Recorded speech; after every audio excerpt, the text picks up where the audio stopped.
반갑습니다. 정말 반갑고요. 저는 거기 우리 김 목사님께서 워낙 말씀을 능력 있게 전하시는 분이고 또 조리 있게 잘 전하시는 분이 돼서 굳이 저를 안 부르셔도 되는데 김 목사님 다 하셔도 되는데 아마 이제 제 얼굴을 한번 보려고 이렇게 부르신 것 같습니다. 저도 여러분들 얼굴 보니까 참 좋아요. 참 좋고 저도 이제 미국에 유학을 할 당시에 우리 아이가 초등학교 1학년 때, 초등학교 3학년 때 갔어요. 초등학교 3학년 때 가가지고, 우리 아이는 거기 미국에서 2달 동안 3학년 하고 바로 4학년으로 뛰었어요. 4학년으로 뛰었는데, 그때 생각이 나네요. 그래서 참 여러분들 얼굴을 보니까 마치 우리 아이 어렸을 때 보는 것 같은 그런 느낌이 듭니다. 지금은 그 애가 자라가지고 결혼 장가 가서 딸이 있습니다. 제가 손녀가 지금 6살짜리 손녀가 있습니다. 예. 아무쪼록 참 여러분 만나서 참 반갑고요. 김 목사님 초청해 주셔서 고맙습니다. 이렇게 또 푸릇푸릇한 우리 젊은 우리 고등학생들을 보니까 제 마음이 참 이렇게 새롭습니다. 제가 여러분들한테 이제 내가 오늘 순서를 가보니까 그 신약 성경 본문을 가지고 다루시는 분들이 이제 세 분이 계시고 구약은 저 혼자 분이더라고요. 그래서 이제 제가 여러분들이 이 구약 성경을 여러분들 이야기하는 김에 여러분들에게 잠깐 아주 간단한 테스트를 몇 가지 좀 하도록 그렇게 하십시다. 자, 거기 이스라엘의 최초의 왕이 이름이 혹시 누군지 아십니까? 네, 사울 왕이죠. 이름 잘 안 해요. 아마 성경 시간에 여러분들 배웠을 것 같아요. 사울 왕이 몇 년간 통치를 합니까? 네, 40년간 통치합니다. 그러면 사울 왕 다음에 왕이 누굴까요? 네, 다윗 맞습니다. 그럼 다윗은 몇 년간 통치를 했을까요? 네, 맞습니다. 40년 통치를 했어요. 그리고 이제 다윗 왕의 아들이 이제 또 통치를 하게 되는데 이름이 누구죠? 예, 솔로몬입니다. 솔로몬은 몇 년간 통치를 했을까요?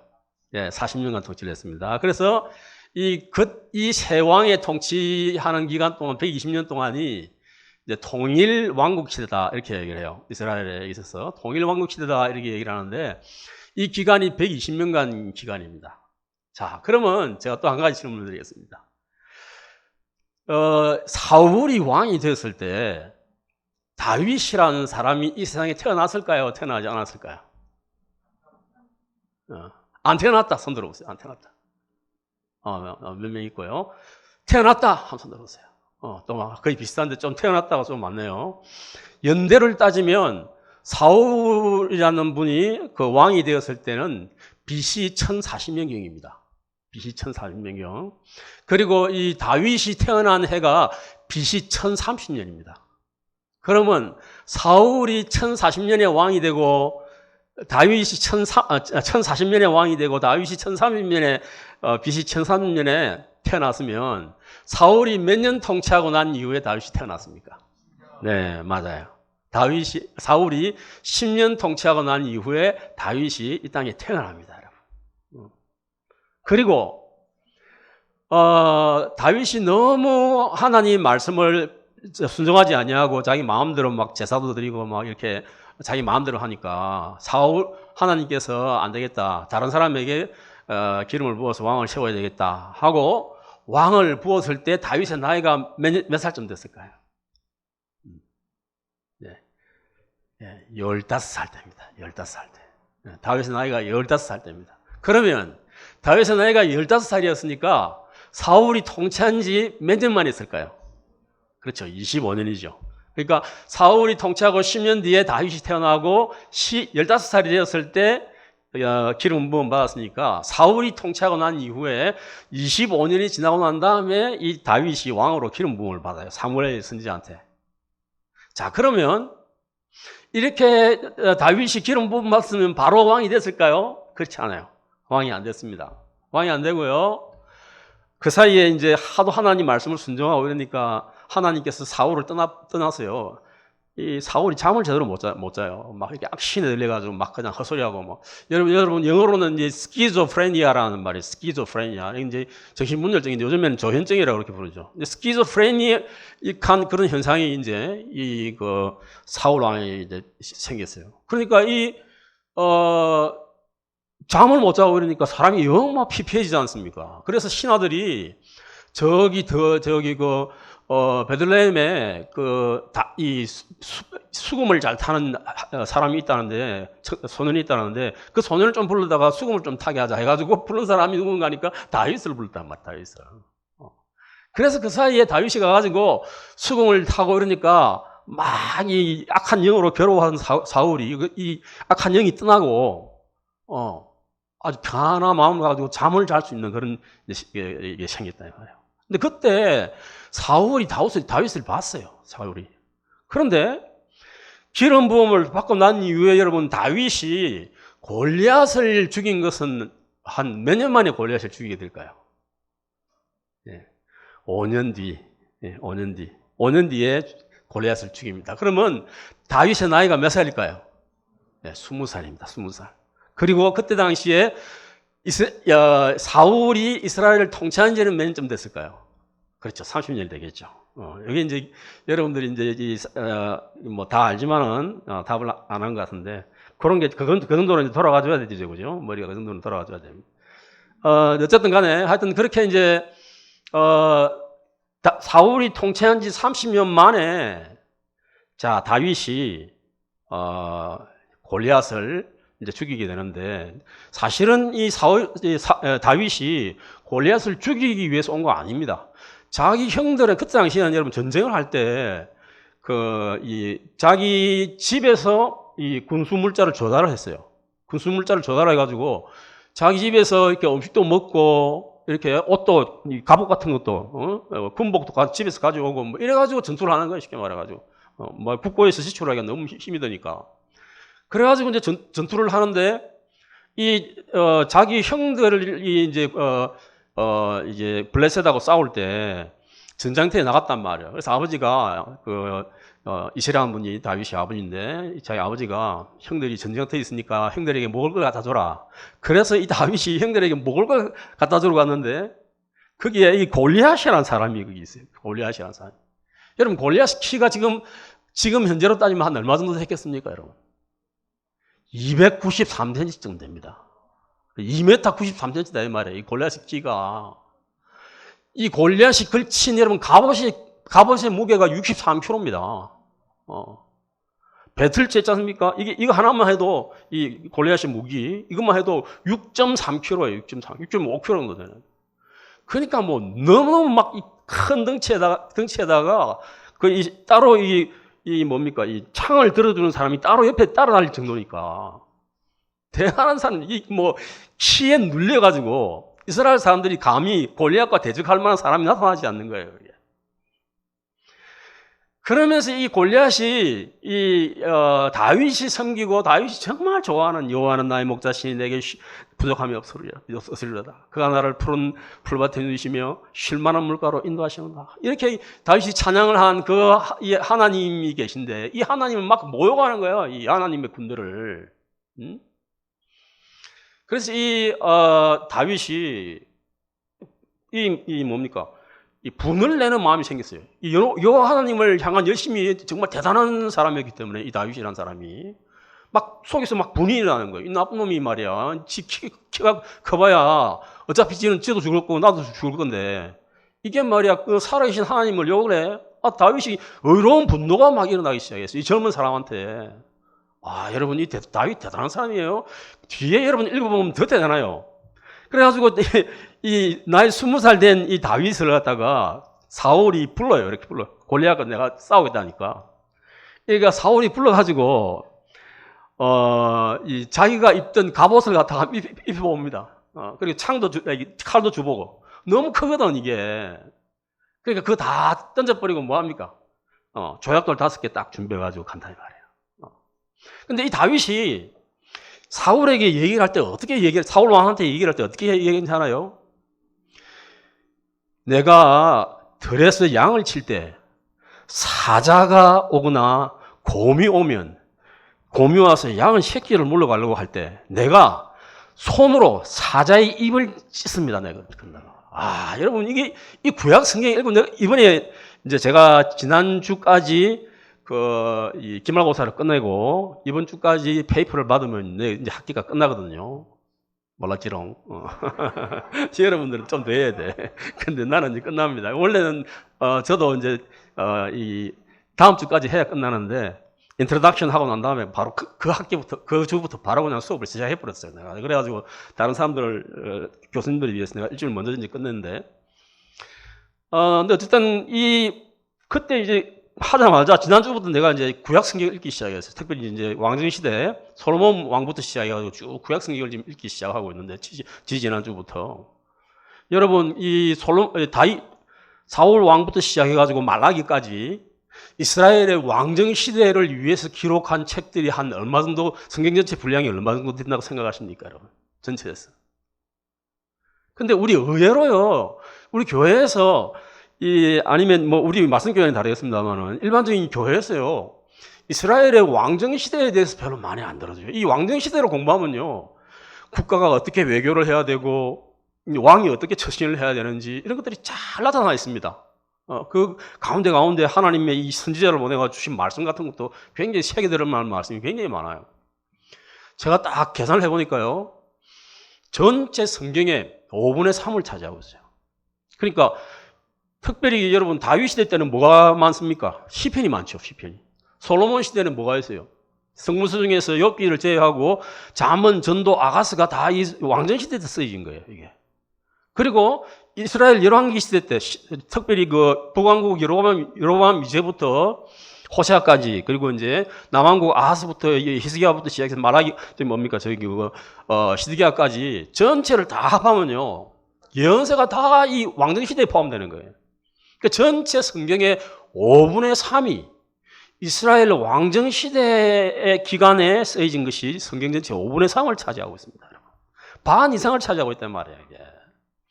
그래서 내가 생각을 했어요. 야, 이게 굉장히 중요한데 내가 오늘 그 성경책을 가지고 온다는 게 내가 깜빡했는데 여러분들이 아마 시중에 보면 연대기로 되어 있는 성경이 있어요. 연대기적 성경이라는 것이 이제 도란노에서 나오는데 지금은 아마 절판됐을 거예요. 근데 여러분들이 내가 소개시켜 드리고 싶은 거는 그 연대기적 성경 내가 보니까 이 선지서 부분이 역사서하고 맞물리지 않더라고. 그래서 그거보다는 내가 여러분께 추천해 드리고 싶은 거는 통큰 통독이라는 책이 있습니다. 이 성경책 중에서 연대기로 된 성경 중에서 통큰 통독이라는 책인데 90일 동안 읽도록 이 CD 판도 줘요. 그러면 혹시 읽기 귀찮은 사람들 특별히 이제 연세 드신 여러분 어머님 연세 같은 경우 아버님 연세 같은 경우에는 그냥 설거지 하면서 그 성경을 들으면 돼요. 이렇게.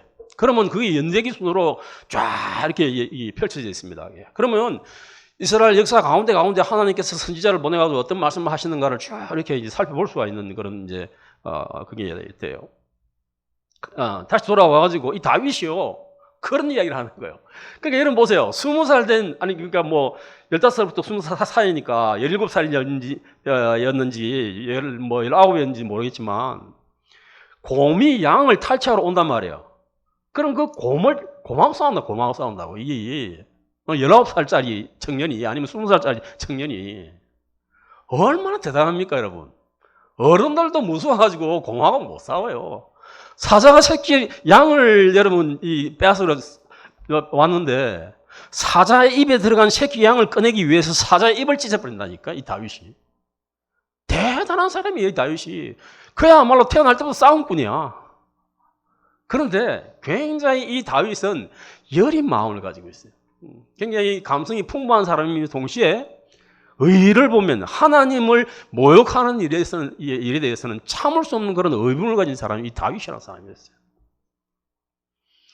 자, 근데 여러분 보세요. 이 다윗이 골리앗을 맞으러 이제 갑니다. 골리앗을 맞으러 탁 나갔는데 지금 그러니까 골리앗이 가보니까 조그마한 애가 말이죠. 이스라엘 대표 선수로 나와가지고 자기하고 싸워서 만일 자기가 지면 블레셋이 다 지는 거고 이스라엘의 대표 선수가 지면 이스라엘이 다 지는 거야 지금 이제. 그런데 이스라엘에서 내놓은 대표 선수라는 이 작자가 보니까 조그만 어린애야. 20살인데 그때 당시에는 모르겠어요. 뭐 얼마나 거기 건지 모르겠지만 뭐 여러분들도 이제 고3 정도면 만 19살 정도 되니까 그죠? 그러니까 다윗 나이가 거의 비슷한 나이가 되는데 아마 다윗이 키가 여러분들 훨씬 작았을 거예요. 왜냐하니까 여러분들은 엄청나게 고기 같은 거 많이 먹죠. 근데 지금 그 다윗 같은 경우는 그렇지 못하거든. 양 한 마리를 요리를 해가지고 먹는 게 쉽지 않단 말이야. 그때 당시에 경제 상황에서. 뭐 한 달에 한 번 고기를 먹겠어요. 어떻게 하겠어요. 그러니까 내가 볼 때는 다윗의 키가 여러분보다 훨씬 작아. 내가 볼 때는. 그런 어린아이가 온단 말이야. 그러니까 이 골리앗이 이제 막 다윗을 욕을 하면서 이제 막 그 한단 말이에요. 근데 이 다윗은요, 여러분 보세요. 만일 다윗이 지금 그 성경을 자세히 보시면 뛰어가면서 물매를 던졌다 되어 있습니다. 물매에다가 물매 돌을 돌리면서 던졌다 이렇게 나옵니다. 성경책에 보면. 뛰어가면서. 자, 여러분 보세요. 얼마나 연습을 많이 했으면 다윗이 뛰어가면서 물매를 돌려 던져서 물매돌을 골리앗 이마 정통에 딱 맞히는 거예요. 근데 만일 그 한 방을 성공하지 못하면 어떻게 되겠어요? 다윗은 영락없이 잡혀서 죽는 거야, 이게. 영락없이 잡혀 죽는 거예요. 그런데 다윗은 평소에 자기가 하던 대로, 연습한 대로 물매를 돌려서 한 방에 그냥 딱 맞춰서 그 자리에서 그냥 골리앗이 팍 쓰러집니다, 여러분. 제가 여러분들에게 말씀드리고자 하는 건 뭡니까? 여기 오늘 이거 본문 말씀에 보면 1절에 참 희한한 말씀이 나와요. 여러분들은 희한하다고 생각 안 할지 모르지만 나는 성경 읽으면서 참 희한하다는 느낌을 많이 받아요. 5장 1절에 이렇게 되어 있어요. 아람 왕의 군대 장관 나아만은 그의 주인 앞에서 크고 존귀한 자니 이는 여호와께서 전에 그에게 아람 왕을 구원하게 하셨습니다. 그는 큰 용사이나 나병 환자니라 이렇게 되어 있습니다. 환자들아 이렇게 되어 있습니다. 자, 여러분 보세요. 이 표현이요 참 재미있어요.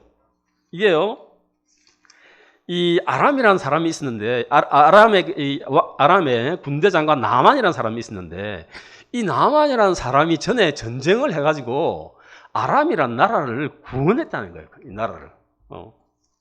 근데 그게 나만이 구원한 것이 아니라 하나님께서 나만을 통해서 구원하게 만들어 주셨다는 거예요. 이걸 이렇게 하나님이 표현하고 있어요. 그러니까 이 아람 사람 입장에서 봤을 때는 어떻겠어요?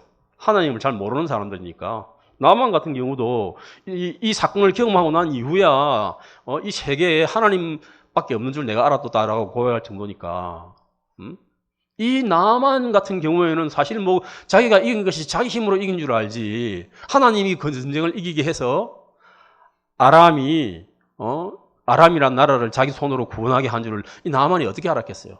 자기가 잘해서 그 나라를 구원한 줄 알겠지. 근데 이 나만이라는 사람은요 굉장히 유능한 사람이었어요. 군사 전략가단 말이에요. 그러니까 이 사람이 군대를 잘 활용해가지고 아람이란 나라를 적군의 손에서 구원한 그런 경험이 있는 사람이다 이 말이에요. 이 지금 1절에 나타난 말 뜻이 그 뜻입니다. 제가 이 코로나 바이러스가 있고 난 이후에 우리 부산 시내에 이제 무슨 뭐 감염의학과 동아대 병원에 있는 감염의학과 교수님이라든지 뭐 또 그다음에 뭐 부산대학 뭐 공대에 있는 무슨 뭐 교수님이라든지 그리고 또 부산 외대에 있는 뭐 경영학 교수님이라든지 뭐 여러 교수님들하고 한 8명 정도 이제 C19 포스트 코로나 이제 그 대책 세미나를 이제 한 10주 정도 했습니다. 10주간 정도 이렇게 했어요. 그래서 나는 선교 분야를 이렇게 발표를 했는데 여기 여러분 여러분들이 지금 현재 저는 이제 거기 뭐 별로 재미없는 학문인 경영학을 이제 전공을 했습니다만은 경영학 지금은 굉장히 경영학이 재밌다 그래요. 왜냐하니까 경영학이 그동안 내가 졸업하고 난 이후에 발달을 많이 했어요. 그래가지고 재밌다는 이야기를 나 듣고 나도 이제 지금 학교에서도 경영학을 가르치고 있는 입장이기 때문에 그런 이제 우리 학교에 비즈니스 전공 그게 있습니다. 비즈니스 선교 전공이라는 게 있어요. 우리 그 선교 목회 대학원 안에. 여러분 지금 이 무슬림권이나 이런 데는요, 일반 선교사님들이 못 들어가요. 선교사님 비자를 내주지도 않고요. 선교사님들 들어갈 방법이 없어요. 근데 지금 일반 선교사님들을 제일 환영하는, 이 사람들이 어떤 사람인가 하니까 비즈니스 사람분들이에요. 비즈니스 사람분들. 그러니까 우리 한국 같은 경우는 기업들도 굉장히 완전히 폐허에서 일어났으니까, 세웠으니까. 기업가들도 기업가 정신이 아주 투철하고 경제 발전에 성공을 일으킨 대표적인 이 세계에서 대표적인 나라이기 때문에 우리 한국의 기업인들을 환영하는 그런 나라들이 굉장히 많이 있습니다. 전 세계에. 특별히 못 사는 나라들, 복음이 들어가지 않은 나라들 같은 경우에는. 그래서 지금 이제 이 선교사님들이요, 자기는 비즈니스를 하고 싶은데 비즈니스를 할 수 있는 그게 안 돼. 이 여건도 안 되고 기술도 없고 아무것도 안 되는 거야. 이슬람권에 선교를 하고 싶은데 선교를 할 수가 없는 거야, 이분들이. 그래서 우리 선교 목회 대학원 안에다가 비즈니스 선교 전공이라는 걸 하나 세웠습니다. 그래가지고 이제 거기에 월요일에는 선교학을 가르치고 목요일에는 경영학을 가르치고 이렇게 해가지고 비즈니스 이제 그걸 하는데 우리는 거기에 영문 타이틀에 Department of 이 뭡니까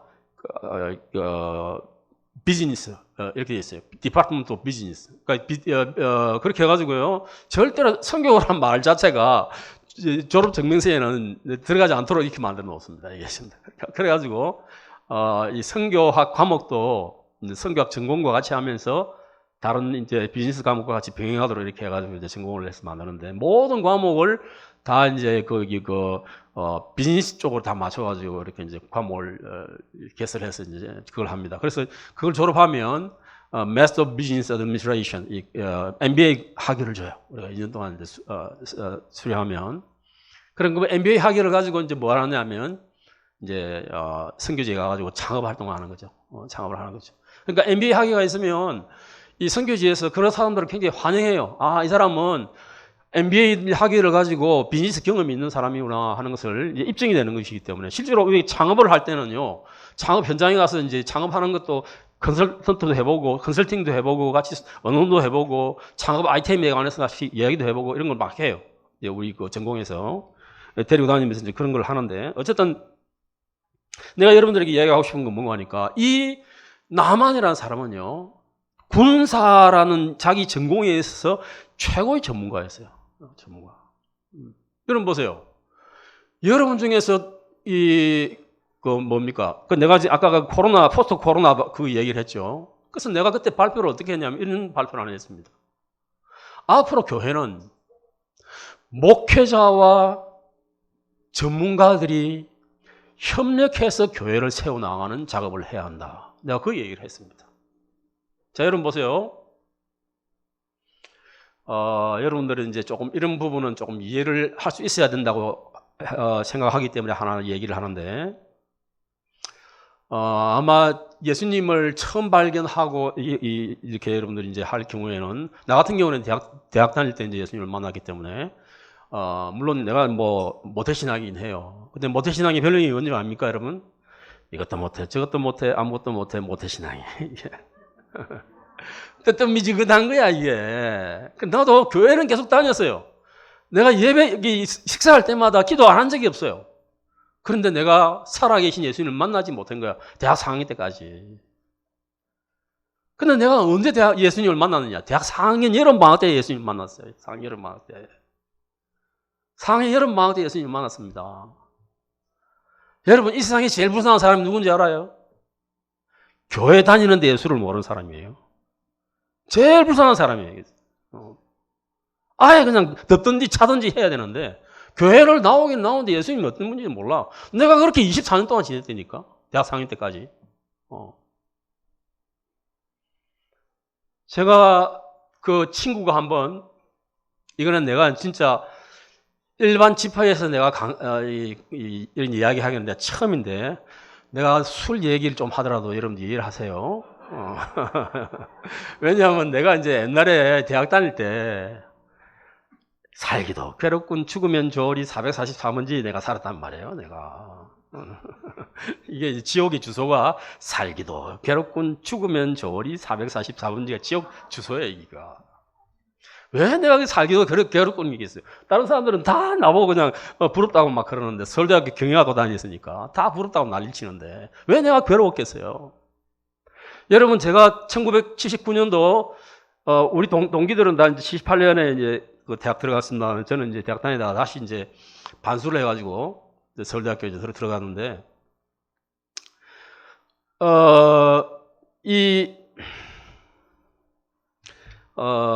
내가 이제 대학 들어가고 난 다음에 한 달에 사용하는 한 달에 내가 하숙비를 지급하는데 하숙비가 얼마 드는 거니까 4만 5천 원 정도 나갔습니다. 그리고 내가 한 달에 쓰는 용돈이 한 4만 원 정도 됐어요. 그럼 합하면 얼마 정도 내가 쓰죠? 8만 5천 원 정도 내가 쓰는 거예요. 한 4만 5천 원 하숙비 내고 4만 원 정도를 내가 용돈을 쓰는 거예요. 물론 등록금은 쌌습니다. 국립이었으니까. 우리가 한 학기 등록금이 10만 원이었어요. 10만 원이었고, 그리고 이제 거기 1학년 1학기를 지나고 나면 이제 전체 학생들의 40%에게 장학금을 줬습니다. 그래서 100분위에서 상위 20분에 들고 가정이 불우한 학생들한테는 100% 장학금을 줬고요. 그러니까 10만 원도 안 되는 거죠. 등록금이 10만 원인데. 그리고 이제 그 밑에 상위 20%에서 40%까지는 전체 장학금에 거기 50%를 장학금을 줬어요. 이제 그렇게 해가지고 40% 학생들이 장학금을 받고 다니는데, 우리 학교 같은 경우는 다녔는데, 어쨌든 우리 김두식 목사님의 후배 중에서 이장호라는 친구가 있었는데, 그 부산 남고에서 수석한 친구가 있습니다. 그 이장호라는 친구는요, 지금은 저기 높은 떡 광성교회 지금 거기 그거로 있습니다. 담임 목사로 있습니다. 목사가 돼가지고. 내가 그 녀석이 내가 목사 될 줄 알았나, 내가. 근데 이 친구는요, 뭐냐면, 장학금 100% 받으면서, 부모님한테 공갈치는 거야. 이번 학기 등록금 해야 되는데, 등록금 보내주세요. 이렇게 얘기하는 거야. 그걸 갖다 뭐라 그러냐면, 향토 장학금이라 그래, 향토 장학금. 그래가지고 이제 10만 원 오면 실컷 술 마시고 이제 이렇게 하는 거야. 나쁜 놈 자식 같은 일. 근데 어쨌든, 이게 내가 8만 5천 원을 이제 한 달에 사용을 쓰는데, 이 하숙비 4만 5천 원하고 이제 그걸 하는데, 제가 거기 그때 당시에 나 또래 여자아이들이 대학 진학 못하고 구로공단이라는 데 가서 봉제 공장에서 일을 하고 있는 여자아이들이 한 달에 얼마 받는 거 아니까?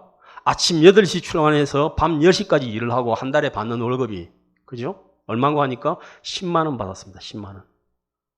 자, 그러면 내가 아무리 대학생이라 하더라도 도대체 나는 뭔데 4만 5천 원 하숙비 내고 4만 원 그걸 쓰면서 용돈을 쓰면서 용돈 쓰고 내가 별로 쓰는 건 없었어요. 솔직히 이야기해가지고. 주로 이제 시내 나가면 서점에 들어가가지고 책 보면서 책 좀 골라가 보고 싶으면 책 좀 사서 보고 이 정도인데 4만 원 정도 쓰는 거예요. 내가 한 달에 쓰는 돈이. 여러분은 얼마 정도 쓰지? 한 달에? 아마 중고등학교 학생들은 별로 쓸 게 없어. 그러니까 대학생들은 술도 좀 마시고 그러니까 이제 좀 돈을 쓰는 거지. 근데 내가 그걸 딱 보면서 어떤 느낌 드는 거 하니까, 내가 이래서는 안 되겠다. 내가 저렇게 고생하는 사람들을 내가 좀 도울 방법이 없을까? 이걸 내가 고민하기 시작했어요. 그때부터. 내가. 그러니까 여러분, 그때 나이에 그 학생으로서 그렇게 생각을 할 정도니까 그래도 제법 되긴 한 거죠. 그죠? 그러면서 한 번은 내 친구가요, 그 친구가 이제 내가 있는 자식방에 방문을 노크를 뚝뚝 하고 들어와요. 그래서 이제 제가 이제 나갔습니다. 나가니까, 야, 니 서클 들었나? 하더라고. 그래서 이제, 아니, 서클 안 들었다. 하니까. 그러면 내가 같은 서클에 들어가자. 하면서 내가 이제 서클에 들어가는 거예요. 들어가자는 거예요. 이제 그 서클이 이름이 뭔가 하니까 경제법학회라는 서클이에요. 경제법학회라는 서클에 들어갔는데, 이름이 경제법학회지. 그때 당시 서클은 다 똑같아요. 근데 가만보니 그게 운동권을 양성하는 서클이야. 거기 보니까. 운동권을 양성하는 문제 서클인가 싶게 말해가지고. 그래가지고 내가 들어가서 공부를 해보는데, 책을 읽으면서 제일 먼저 읽은 책이 이제 전환시대 논리, 저기 한양대학 교수로 있었던 리영희 교수님이 쓴 전환시대 논리라든지 우상과 이승이라든지, 그 다음에 뭐, 폴 스위즈가 쓴 폴리티컬 이코노미라든지 뭐 이런 책 읽어가면서 이제 현대 자본주의에 대해서 공부를 하기 시작하는 거예요, 내가 이제. 공부를 하면서 해보니까, 와, 내가 고등학교 때까지 배운 많은 것들이 이렇게도 생각할 수 있구나 하는 생각 들면서, 또 어떤 경우에는 내가 완전 속았다. 이 공적인 교육에 내가 완전 속았구나. 이런 생각을 너무 많이 하게 된 거예요, 내가 당시에. 근데 쉽게 말해가지고 이 기존 시스템에 대해서 내가 배신감을 느낀 거지. 쉽게 말해가지고 배신감을 느낀 거지. 그러면서 이제 쉽게 말해가지고 이제 그게 뭐랄까요? 운동권을 그래서 내가 이제 했습니다. 여러분 그렇게 안 보이지만은 뭐 오늘 어떻게 이게 지금 거기 이 포스터를 제작을 했는데 보니까 내가 웃는 얼굴을 이렇게 찍어놨는데 내가 이렇게 웃는 그게 아닙니다, 얼굴이 지금. 잘 웃는 얼굴이 아닙니다. 옛날에는요, 내가 그렇게 살다니까. 살기도 괴롭고 죽으면 좋으리 444번째 살았다니까, 내가. 근데 어쨌든 간에, 그러는데, 제가요, 대학 3학년이 딱, 그때 당시에 어떤 일이 벌어지는 거 하니까, 소위 말하는 이제 광주 사태, 광주 민주화운동이라고 이렇게 얘기하죠. 광주 사태 터지지. 그리고 이제, 그때 이제 박정희 대통령이 총에 맞아 죽어요. 그리고는 이제 우리가, 총에 맞아, 하루는 이제 하수집에서 딱 이게 그거 했는데, 아침에 일어나서 신문을 딱 보는데, 갑자기 박정희 대통령이 죽었다는 이야기가 딱 나온 거야. 근데 그때 당시에 여러분, 참, 그때는 참, 위수령이 발동이 돼가지고 학생들이 뭡니까? 자유롭게 자기 의견을 발표하기가 참 힘들었어요. 그러니까 이 언론 자유가 완전히 박탈당하는 그런 상태에 있었어요. 말을 하고 싶은 걸 말을 못했단 말이에요. 그러니까 여러분 이 책을 읽는 것도 뭐 전환시대 논리라든지 우상과 이승이라든지 뭐 이런 책들도 그냥 살 수가 없었어요. 그러니까 우리 선배들이 학교 앞에 서점에 가가지고 아저씨 그럼 왜 왔나고 하면 책 사러 왔는데요. 뭐 다른 얘기 아니에요. 책 사러 왔는데 그럼 끝이에요. 그러면 알았다 하면 책 내주는 거예요. 그러면 그 책들을 가지고 이제 우리한테 나눠주면 우리가 그 책을 읽고 이제 공부를 하는 거 쉽게 말해가지고 그런 식으로 이제 공부를 할 정도로 이 언론의 자유가 없는 그런 시절이었는데 제가 결정적으로 그게 내가 쇼크를 받은 게 뭔가 하니까 이야기 딱 들어가지고 어떤 선배가 그때 당시에는 여러분 보세요. 데모 한번 하면요. 그 데모 주동한 사람의 인생은 끝이에요. 상황이 그때는 그랬습니다. 근데 이 끝이었는데 이 이야기 딱 들어가지고 한 달쯤 지나고 난 다음에 어떤 이 데모가 탁 황내에서 일어났는데 그때는요. 우리나라 전체 학교에서 데모를 하는 학교는 한 군데도 없었습니다, 여러분. 서울대학교 한 군데 딱 있었습니다. 서울대학교에서만 데모했어요. 보세요, 여러분 생각해 보세요. 그때는 지금하고 좀 사정이 달라가지고요. 그 서울대학교 졸업했다고 하면 과를 불문하고 무조건 취직이 잘 된 거예요. 몇 개의 그냥 기업들 중에서 막 스카우트 해갈 그런 상황이었습니다. 그때 당시는. 우리가 지금 졸업하고 할 당시에는 그랬단 말이에요. 근데 이분들은요, 이야기 딱 들어가지고 내 선배가 그냥 데모를 딱 주동했는데 사회학과 다니는 4학년 2학기 내가 정말 좋아하던 형이에요. 이 형이 데모 주동을 딱 하는데 와, 내가 속이 억장이 무너지는 거라. 왜 그렇게 했어요? 그 형은 한 4개월만 지나면 졸업이야. 자, 4개월 정도 지나서 졸업만 하면 자기 인생은 펴지는 거야, 완전히. 근데 자기 인생을 포기를 해버린 거야, 이 형이.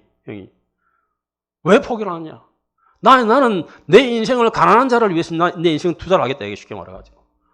서울대학교라는 그 명예를 완전히 팽개쳐버리고요. 가난한 자를 위해 자기 인생을 끌어버리더라고, 그 형이. 야, 내가 쇼크를 받았어요. 그 형, 그걸 보고. 내가 얼마나 놀랐는지 몰라요. 난 그 형이 데모할 줄 몰랐거든. 그 형이 딱 데모를 주동하더라고, 내가. 그때부터 내 마음에 굉장히 혼란스러움이 생기기 시작했습니다.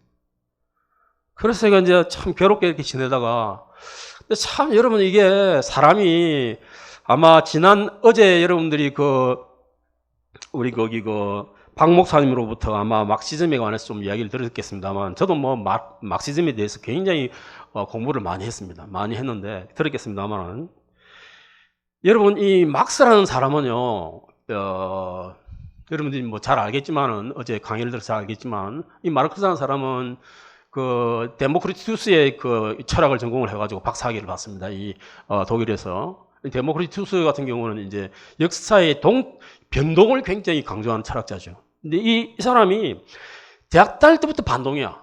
이 사람은 굉장히 반골 기질이 강한 사람이에요. 근데 그렇게 해서 이제 이 독일에서 쫓겨나가지고 프랑스에서 이제 거기 그때 당시 공산주의, 상상적 공산주의를 하던 뭐 쌍시몽이라든지 이런 사람들 만나면서 공산주의라는 아이디어를 이제 접하게 되고, 그리고 이제 프랑스에서 쫓겨나가지고 영국에 가가지고 영국 대형 도서관에 가가지고 막 처박혀가지고 공부만 하는 사람이었는데,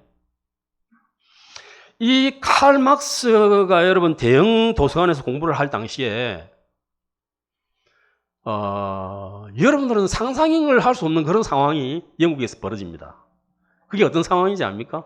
그게 19세기 그 산업 자본주의가 이제 산업혁명이 일어나고 난 이후에 19세기에 그 노동 현장의 그 모습이에요. 나이가 7살이 되면요, 거기 그 아이들이 몸집이 작기 때문에 그 아이들을 갖다가 탄광에 집어넣어요. 그러면 어른들이 들어갈 수 없는 곳에 들어가가지고 아이들이 단을 캐가지고 옵니다. 그러면 그 아이가 아침에 뭐 8시부터 시작해서 밤 한 8시, 9시까지 일을 하는 게 탄광에서. 어린아이들의 무슨 교육이라는 거 생각하는 게 없어요. 뭐 사람의 복지, 어린아이의 권리 이런 게 없는 상황이었어요. 9살쯤 되면요, 그 아이는 제법 일을 잘 시킬 수 있는 그런 상황이었습니다. 그러니까 노동자들이 사는 이 길거리 자체가 완전 시궁창이고요. 그야말로 막 쥐들이 득실거리고 사람들이 완전히 살 수 없는 그런 상황이었습니다. 그러니까 영국의 산업사회 자체의 모습이 그랬어요. 그러니까 여러분, 지금 우리가 그 상황을 쳐다보고 우리 주위에 그런 사람들이 우리 주위에 산다 그러면 우리가 어떻게 하겠어요? 우리가 이 복지회 같은 걸 조직해가지고 체계적으로 돕는 시스템을 만든다든지 뭐 그렇게 하겠죠. 근데 여러분 그런 게 없었어요. 그때 당시에는. 그러니까 뭐 7살짜리가 단을 캐러 가든지 9살짜리가 단을 캐러 가든지 이런 것들이요, 그냥 다반사로 일어나는 상황이었어요. 그래 애가 갱동을 무너져 죽으면 끝나는 거예요. 그 인생이. 그게 마르크스가 당면했던 현실이에요. 그 당시에.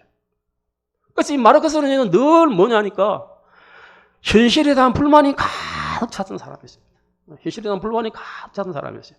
그래서 이 마르크스의 이 경제학을 공부를 해보면요, 굉장히 정치하고도 아주 그냥 뭐라 할까요? 막 정말 사람을 혹하게 만듭니다.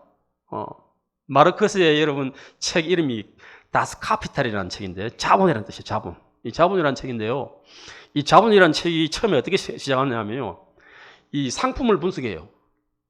상품을 분석하는데, 자, 이 지금 현재 이걸 커피라고 생각합시다. 이 커피를 갖다 만드는데, 이 1,000원짜리를 만든단 말이에요.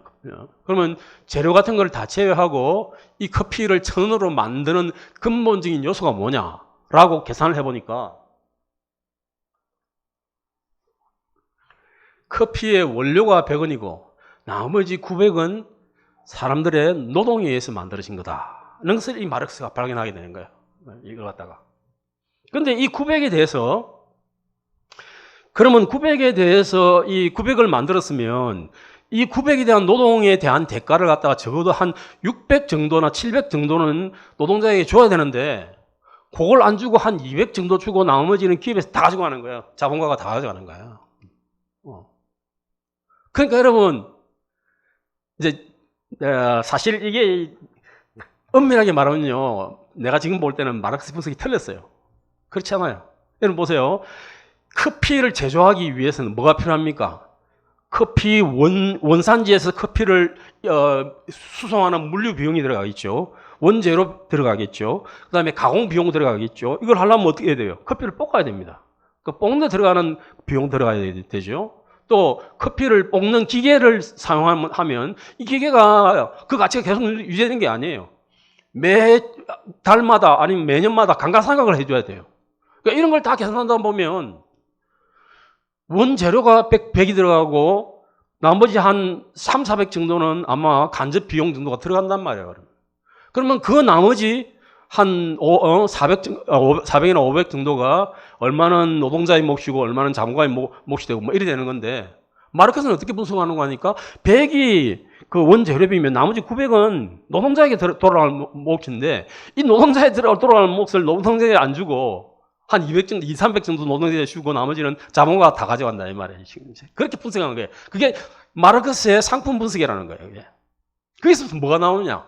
착취 이론이라는 게 나옵니다. 상품을 만들어 가는데, 그러니까 옛날 생각하면 굉장히 나이브한, 그러니까 순수한 이론적인 거죠.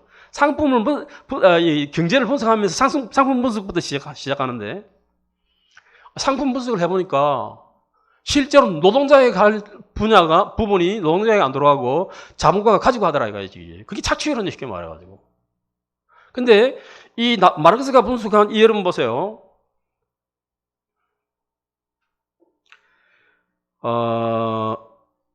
여러분 이 지금 그릇이 여기 있으면 이 그릇은 어떤 재화로 지금 현재 만들인단 말이야. 이 재화, 그죠?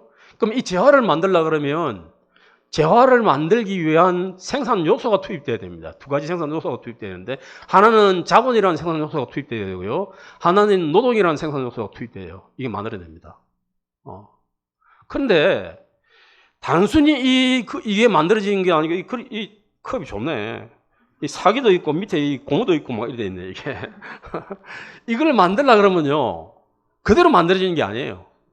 사기를 굽는 그 화로가 있어야 돼요. 화로가. 이 사기를 굽는 화로가 또 필요하다 이 말이에요. 다시 말하면 최종 소비재를 만들기 위한 생산재가 또 있어야 돼요. 생산재가. 그러니까 생산재가 있고 거기에 다시 또 자본과 노동을 투입해야만이 이 생산재를 만들어내는 자본재가 만들어지고, 그 자본재를 통해서 생산재가 만들어지면, 이 생산재 이 원료가 만들어지면 이 생산 원료와 자본재에다가 자본과 노동을 투여를 해가지고 이 최종 생산물이 나오는 거예요. 이게 좀 말이 좀 어려워지는데 하여튼 모른 척하고 어쨌든 이제 그렇게 만들어내는데, 이제 이렇게 해가지고 이제 생산재 시장과 자본재 시장을 이 마르크스가 이제 분석을 합니다. 분석을 해가지고 딱 해보니까 어떤 결과가 나오는지 압니까, 여러분? 여러분, 제가 한 질문을, 이제 경제학 질문인데, 혹시 여러분들이 이코노믹스 배우는 사람이 있으면 한번 답을 해보세요. 자, 두 가지 중에 한 개니까 확률 50%입니다. 자본주의 사회에서 경기 변동이라는 게 있어요. 자본주의 사회에서 경기 변동이라는 게 있는데, 이 경기 변동은 있을 수도 있고 없을 수도 있다. 1번. 2번. 경기 변동은 반드시 일어난다. 2번입니다. 1번이 맞다고 생각하는 사람. 있을 수도 있고 없을 수도 있다. 맞다고 생각하는 사람. 몇 명 있네요. 2번은 이 자본주의 사회에서 경기 변동은 반드시 일어난다라고 생각하는 사람을 들어보세요. 더 많네. 로고스 국제학교 학생들 수준이 다르네. 자본주의 사회에서는요, 경기 변동은 반드시 일어나게 돼 있어요. 이거는 틀림없이 일어나게 돼 있습니다. 왜 그렇게 했어요? 여러 가지 이유가 있는데, 재고자산이라든지 이 생산재의 수요라든지 여러 가지 이유 때문에 이 경기 변동이라는 건요, 자본주의 사회에서는 반드시 있게 돼 있어요. 이거는. 근데 이 마르크스라는 사람은 이 경기 변동을 어떻게 설명하는가 하면요, 생산재의 수요는 자본주의 수요에 비해서 변동폭이 크기 때문에 결국 사람들에게 있어서, 자본가들에게 있어서 이윤율이 하락하는 현상이 생기게 되는데, 생산품이 많아져가지고 그걸 살 수 있는 여력이 없으니까 이윤율이 하락하는 현상이 생기게 되는데, 그 이윤율이 하락하면 이 자본주의는 공황을 맞이하게 되고, 그 공황을 맞이하게 되면 이 자본주의는 붕괴한다. 이렇게 이 마르크스라는 사람이 설명합니다. 이제 그런 것까지 여러분들이 알 필요는 없지만은 여러분들의 지적인 자극을 위해서 내가 잠깐 얘기를 한 겁니다. 어쨌든 간에 1929년도 10월 27일 목요일 날에 블랙 서스데이가 이제 되면서 미국의 뉴욕 주가 지수가 막 급격하게 떨어지기 시작합니다. 그러면서요, 진짜 마르크스가 얘기했던 자본주의 종말이 오는가 생각을 했습니다. 자본주의 종말이 오는가 생각했습니다. 그래서 이제 이 세계가 전체가 다 공산주의가 되는구나 이렇게 생각했는데, 이 자본주의, 거의 몰락해가는 자본주의를 구하는 이론이라고 이야기하는 것이 소위 말하는 이제 케인즈 경제학 이론입니다. 이제 옛날에는 세이의 법칙이라 해가지고 물건만 만들어내면 공급만 하면 공급이 수요를 창조한다 해가지고 무조건 수요는 생긴다고 생각했는데, 이 케인즈라는 사람이 가만히 보니 그게 아니거든. 아무리 만들어봐도 뭐해. 살 능력이 없는데, 소비자 살 능력이 없는데. 그래서 케인즈라는 사람은 아니다. 수요가 공급을 결정한다. 공급이 수요를 결정하는 것이 아니라. 이렇게 거꾸로 발상을 한 사람이 케인즈라는 사람입니다. 자, 여러분들 질문을 한번 던지겠습니다. 닭이 먼저입니까? 달걀이 먼저입니까? 여러분. 자, 우리는 크리스천들이기 때문에 하나님이 이 세계에 있는 모든 이 피조물들 만드셨으니까 닭이 먼저겠죠, 그죠? 닭을 하나님 만드셨겠죠. 이제 그렇게 이제 우리는 생각하는데, 일반 여러분 이게 학문을 하는 사람들은요, 닭이 먼저인지 달걀이 먼저인지 알 길이 없지. 왜? 닭이 달걀에서 나오니까. 자, 제가 여러분들이 이야기하고자 하는 것은 이겁니다. 이 나만이라는 사람은 군사 전략가인데, 이 세상에 여러분 보세요. 이 세상에 말씀만 전하는 목사님만 다 있으면 어떻게 되겠어요? 이 세상은 망하는 거예요, 여러분. 이 세상에 목사님도 있어야 되고 하나님의 이 콜링이 있으면, 어떤 사람은 또 과학자도 있어야 되고, 또 어떤 사람은 기업가도 있어야 되고, 또 어떤 사람은 생물학을 전공한 생물학 박사도 있어야 되고, 물리학 박사도 있어야 되고, 또 뭐가 될까요? 청소하는 사람도 있어야 되고, 그렇죠? 다양하게 하나님 주신 은혜가 있다 이 말이에요. 다양하게 하나님 주신 은혜가 있다 이 말이에요. 그래서 내가 거기 코비드 19 거기 우리 세미나 할 때 그랬습니다. 이 세상에 이제 앞으로 이 코로나 사태가 끝나고 난 이후에 목회를 할 때는 목사님들이 다 이 세상에 전문적으로 전문 지식을 가진 분들과 협력 사역을 해야 한다. 그 얘기를 했습니다. 왜 그렇습니까, 여러분? 제가 대학 4학년이 딱 돼가지고 마음이 팍팍하게 힘들이 있는데, 그래가지고 제가 이제 우리 신림동에 거기 뭡니까? 난 이런 이야기 안 하는데 오늘 또 왜 이런 이야기 자꾸 나오는지 모르겠네. 신림동에 이제 거기 포장마차 집에 들어가가지고 이제 거기 친구하고 둘이 앉아가지고 이제 술을 마시는 거예요. 술을 마시고. 그때는 너무 거의 말할 거리가 그렇게 많은지 밤새도록 여기 있어요. 289 종점 그 밑에 보면 할매집이 있는데 그 할매집 들어가가지고 밤새도록 술 마시는 거예요. 그러면 거기에 막 이 학생들이 들어와가지고 막 확작지근하게 해가지고 막 밤새도록 얘기하는 거예요. 이제 거기 말고 거기 너무 시끄러워가지고 그 위에 조금 포장마차 집이 있어요. 그래 포장마차 집에 와가지고 친구하고 둘이서 이제 술 마시면 이제 얘기를 하는데요. 야, 난 참 희한한 경험을 했습니다. 그 당시에.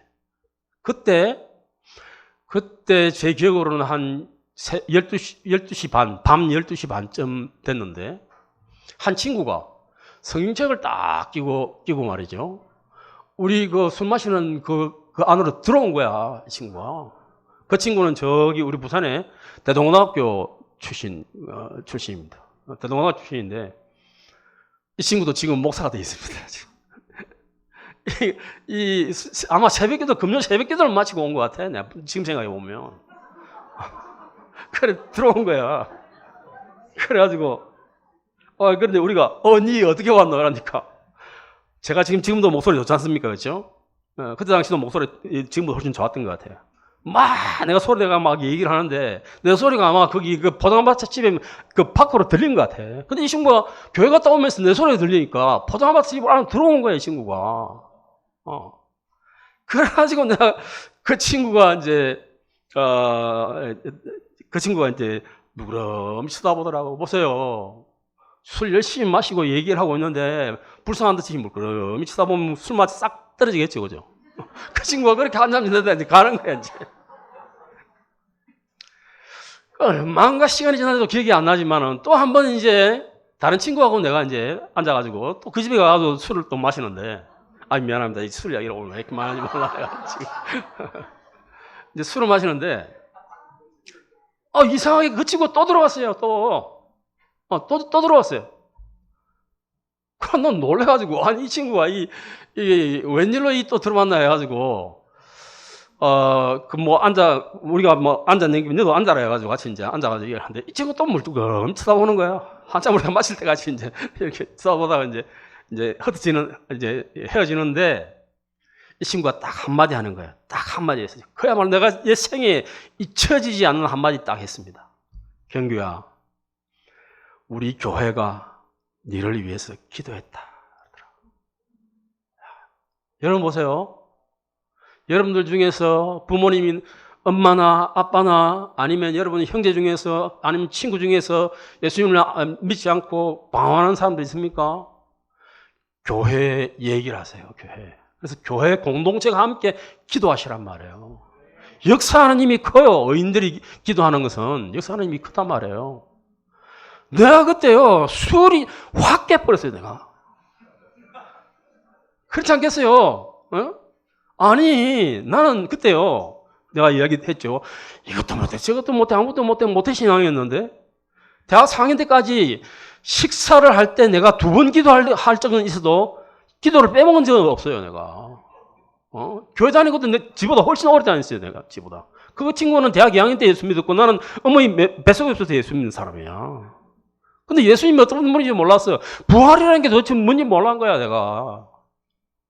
근데 그 친구가 와가지고 하는 이야기가, 우리 교회가 너를 위해서 기도했다더라고. 야, 난 놀래 자빠질 뻔했어, 내가. 술이 확 깨버렸어, 내가 완전히. 그래서 내가 여름방학이 딱 되고 난 이후에 내가 너무 사는 게 팍팍하고 해가지고 그 친구가 한번 오라고 하길래 그 친구가 있는 교회에 내가 갔습니다. 교회를 찾아갔습니다. 오후 한 4시쯤 내가 찾아간 걸로 기억해요. 그때가 뭐냐면 1982년 8월 15일 오후 4시쯤 내가 찾아갔습니다. 구원파가 와가지고 당신은 언제 구원받았습니까? 안 물어보면요. 나는 대답할 수 있어요. 1982년 8월 15일 오후 4시 난 구원받았다. 이렇게 얘기할 수 있어요. 근데 혹시 그렇게 질문하는 사람이 있으면 절대 여러분 이야기하지 마세요. 그 이단입니다. 여기. 구원파 이단입니다. 근데 나 같은 경우는 특별한 케이스예요. 여러분 1982년 8월 15일 쳐보세요. 광복절입니다. 광복절 그날이. 우리나라가 해방된 그날 내 영혼이 사단의 속박에서 해방됐단 말이에요. 그날에 내가. 그래가지고 내가 그 친구한테 가니까 그 친구가요, 거기 그 교회, 교육관에, 본당이죠. 본당에 애들을 삥 둘러놓고 아마 주일학교 부장 선생님이었던 것 같아요, 그 친구가. 삥 둘러놓고 어린아이들 가르치다가 내가 들어오니까 놀래가지고 빨리 애들 보내더라고, 애들 갖다가. 그리고는요, 이 친구가 나한테 찾아와가지고 저한테 성경책을 펴면서 한 구절 짚어가면서 나에게 복음을 전하기 시작했어요. 친구.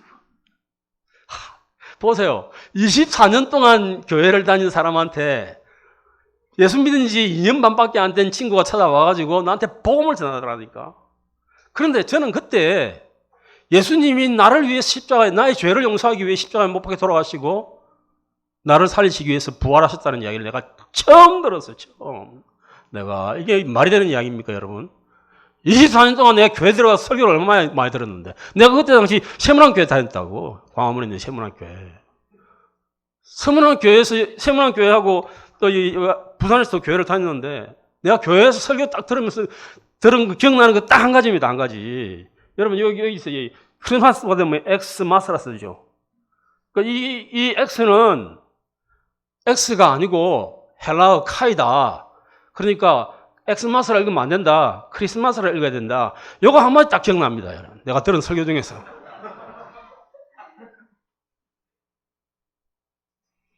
이거 크리스마스 읽어야 됩니다. 여러분. 그게 중요한 게 아니야. 여러분, 여러분들이 복음을 전하고 내가 우리 학생들 강의할 때 그래요. 너희들은 혹시 앞으로 너희들 중에서 선교지 현지에 가서 복음을 전하고 또 목회자들은 설교할 때가 있을 텐데 내가 뒤에서 가만 볼 거다. 예수님 이야기 하는지 안 하는지 내가 볼 거다. 너희들이 만일 예수 이야기 안 하면 내가 꺼짐 내릴 거다. 아무개 목사 내려와! 이럴 거다, 내가.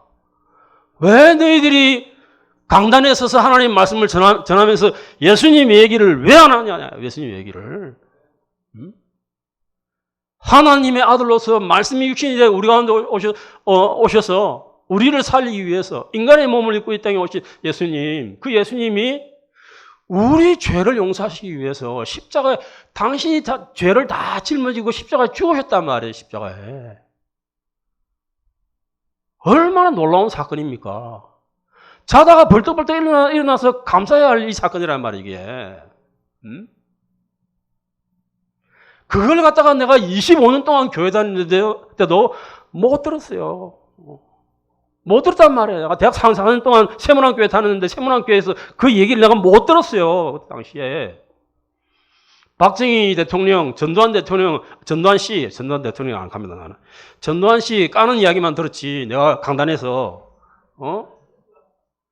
예수 이야기를 내가 못 들었단 말이에요, 예수 이야기를. 이게 무슨 놈의 교회야, 이게. 교회가. 저기 2층에, 세문안교회 그 2층에 진리를 내가 발견하면 내 인생을 걸겠다는 한 학생이, 초롱초롱한 학생이 앉아있는데 그 학생에게 박정희 정권 이야기하고 전두환 정권은 이야기했지. 예수님이 누군가 얘기를 안 해주더란 말이야. 여러분, 사도 바울이 이랬어요. 내가 살아도 주를 위하여 살고 내가 죽어도 주를 위하여 죽는다, 이렇게 했어요. 그러므로 내가 사나 죽으나 주의 것이로 되게 있단 말이에요. 여러분들이 공부를 해가지고 외국에 있는 대학에 다니고 전공을 열심히 해가지고 사회 구성원이 되면 그 전공을 가지고 죽어도 주를 위해서 살고 살아도 주를 위해서 사는 거예요, 그걸. 그러기 위해서 여러분들을 로고스 크리스찬 학교에 하나님께 보내신 거예요, 여러분들 갖다가. 예수님을 처음 믿으면요, 이런 세계가 다 있구나. 나는 그때 이 복음을 받아들이고 난 다음에요, 예수님 내가 마음속에 내가 받아들였어요. 근데 내가 분위기를 보고 좀 이상해. 얘기를 들어보니까 그 주위에 내 또래 대학생들이 얘기를 하는데 주로 이제 이 서울대 옆에 교회가 있으니까, 근데 서울대 출신 학생들이 이제 주로 있는데 주위에서 얘기하는 거 들어보니까 이게 좀 뭔가 내일부터 무슨 일이 있는 것 같아, 가보니까. 그래서 내가 물어봤어요. 야, 내일부터 무슨 일이 있냐? 내가 물어보니까 내일부터 전국으로 조들이 다 흩어져가지고 거지 전도여행을 한다는 거야. 거지 전도여행을. 그래서 내가 그 친구한테 얘기했어요. 그러면 거지 전도여행을 하면 나도 전도를 하고 싶은데 나도 가도 되나? 하니까 되지 하면서 그 친구가 거기 거지 전도여행을 하는데 이제 저를 갖다가 조회 하나 넣어가지고 편성해 주더라고요. 그래서 저는 어디로 갔냐니까 하니까 충남 서산으로 갔습니다. 충남 서산으로 제가 이제 전도여행을 갔습니다. 근데 원래 거지 전도여행은요, 전도를 하다가 이제 이 하나님 말씀을 듣고 난 다음에 이제 점심시간이나 저녁시간이 되면 사실 저희들이 좀 배가 좀 고픈데 먹을 걸 좀 주시겠습니까? 요청을 해가지고 주면 먹고 안 주면 굶는 거예요. 그게 거지 전도여행입니다, 이게. 예수님이 이제 마태복음 10장에 그 얘기를 했죠, 그죠? 그래서 그걸 그대로 실천하는 거예요. 근데 하나님께서 저 같은 경우는 이제 서산에 보내셨는데, 서산에 그 언덕 위에 하얀 거기 그 예배당을 지어가지고요, 참 그 이쁜 예배당이 있어요. 그게 마루로 싹 다 나무로 된 마루로 싹 깔려 있었어요. 그래서 이제 근데 거기 서산에 거기에 집사님 댁이 있어가지고 그 집사님 댁에서 이제 기거를 하면서 그걸 하도록 이 전도를 하도록 되어 있기 때문에 밥 먹는데 걱정은 없었어요. 아마 내가 너무 굶으면 아마 힘이 없으니까 하나님이 그런 대로 인도해 주신 것 같아요. 그래가지고 이제 거기 교회에서 이제 그걸 하는데, 그때가 이제 8월 16일이죠. 8월 16일. 8월 15일 날 내가 이제 복음을 듣고 8월 16일 월요일 날 이제 거기 스탄에 도착했어요. 근데 그때 그 김성경이라는 형이 있었는데, 그 김성경이라는 형이 이름도 성경이니까 뭐 당연히 크리스찬 집안에서 태어났겠죠. 이 성경 형제가 우리 조장이었는데 아주 이상한, 내가 태어나서 희한한 얘기를 들었어요. 뭐라고 하는가 하니까, 야, 이상하다는 거야. 그래, 뭐가 이상합니까? 하니까 내가 서울에 있을 때는 그렇지 않았는데 여기 오니까 자꾸 잠이 온다. 아마 마귀가 우리가 전도하는 걸 방해하는 것 같다 하는 이야기를 하는 거예요. 나는 마귀라는 이야기도 처음 들었고, 마귀는 또 뭐냐, 또 갑자기. 마귀라는 이야기도 처음 들었고, 뭐, 마귀가 전도를 방해한다. 이 말도 내가 또 이해가 안 되는 거죠, 도대체 이게. 그러면서 이제 우리 기도하자고 하더라, 기도하자고. 근데요, 제가 예수님을 영접하고 난 이후에 기도 처음 딱 하는데, 제 입에서 방언이 터지기 시작했습니다. 방언이 딱 터지기 시작했습니다. 열심히 기도했습니다. 그때 내가 태어나서 아마 기도할 때 그렇게 열심히 한 적이 없었을 거예요. 기도를 하고 딱 일어나면요. 내가 지금 여러분, 지금은 몸이 좀 있지만 그때는 1학년부터 4학년까지 변함없는 62.5kg. 1학년 들어갈 때 62.5kg. 4학년 졸업할 때 62.5kg. 이렇게 졸업했단 말이에요. 근데 그랬는데 지금같이 땀을 많이 흘릴 체구가 아니잖아. 62.5kg면. 근데 기도하고 탁 눈을 넣으면요. 요 밑에 땀이 막 흥건하게 괴해 있었습니다. 그래서 이 닷새 동안에 월요일부터 토요일까지 아침에 일어나서 기도하고, 전도하러 가기 전에 기도하고, 전도하고 와서 기도하고, 밥 먹고 자기 전에 기도하고, 막 기도를 얼마나 많이 했는지 몰라요. 막 평생에 막 한 주간 동안 이 기도한 게 무지하게 기도를 많이 했어요. 마지막에 이제 토요일이 돼가지고 이제 금요일까지 열심히 전도를 했으니까 토요일은 약간 리트릿을 해야 되죠. 서나 바다에 가가지고 우리 이제 다른 형제자매들은 다 이렇게 뭐 이 바다에서 이렇게 뭐 자기들이 그 리트릿을 하는데 나는 너무 기도하고 싶었어요.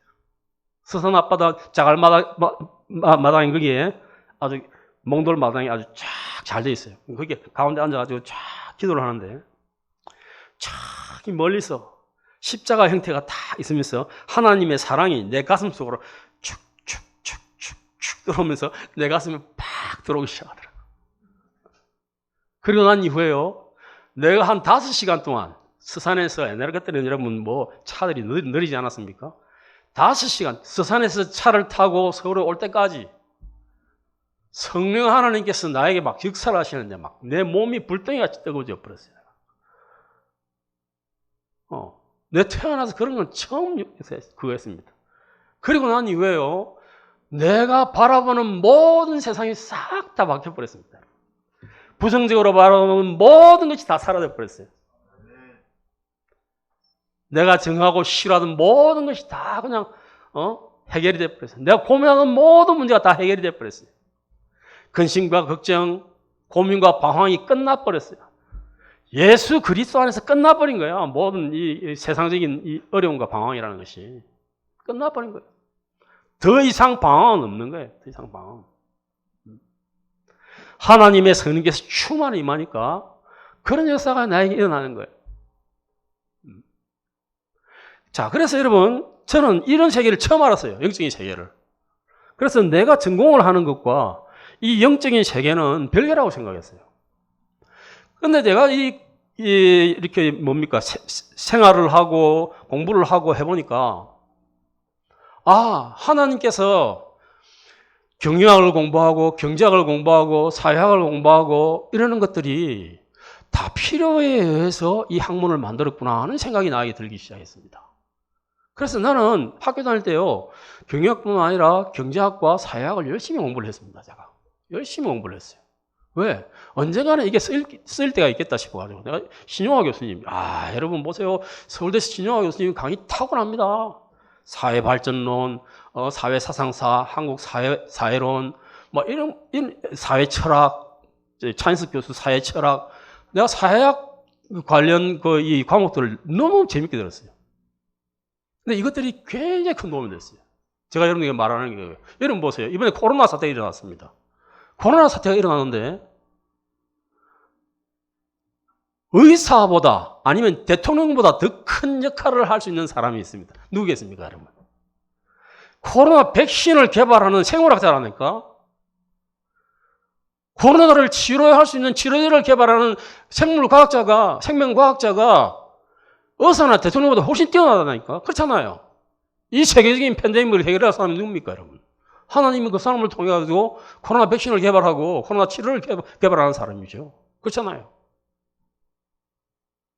저는 물리학을 공부를 해가지고 무슨 컴퓨터를 만들어내고 무슨 기계를 만들어내는 것은 생명과 아무 상관이 없는 거라고 생각했습니다. 근데 여러분 보세요. 이 마이크가 없으면 제 목소리가 어떻게 여러분에게 전달되겠어요? 응? 비행기가 없으면 여러분들이 비행기를 타고 어떻게 유럽이나 서구로 가겠어요? 그렇지 않겠어요?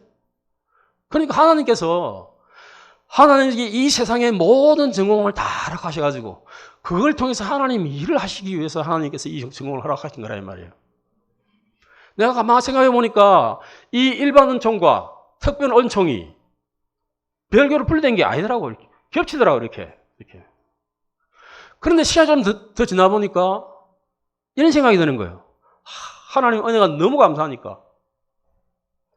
내가 숨을 쉬는 것도 하나님의 은혜고, 밥을 먹는 것도 하나님의 은혜고, 건강하게 지내는 것도 하나님의 은혜고, 모든 것이 다 하나님의 은혜더란 말이에요. 아멘? 이걸 갖다가 뭐라 하는지 압니까? 이 특별 은총 안에 일반 은총이 들어와 버렸어요, 이제 이미.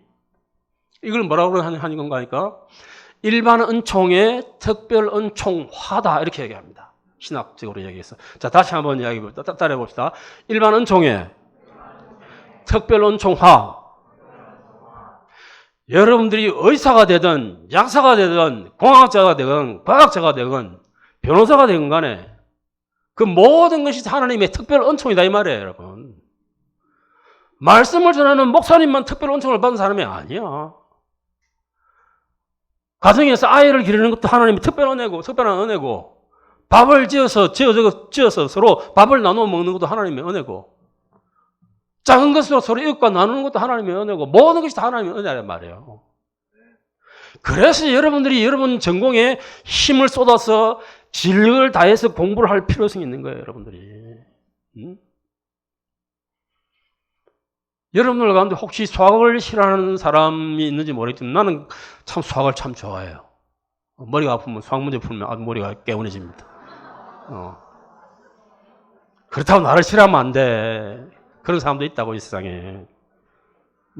그러면 저는 이제 고등학교 3학년 때 제 짝이 이석준이라는 친구가 있었는데 이석준이라는 친구하고 둘이서 이제 뭐 하는 거 하니까 일본에서 나온 그 수학의 총합이라는 책이 있어요. 제일 어려운 문제.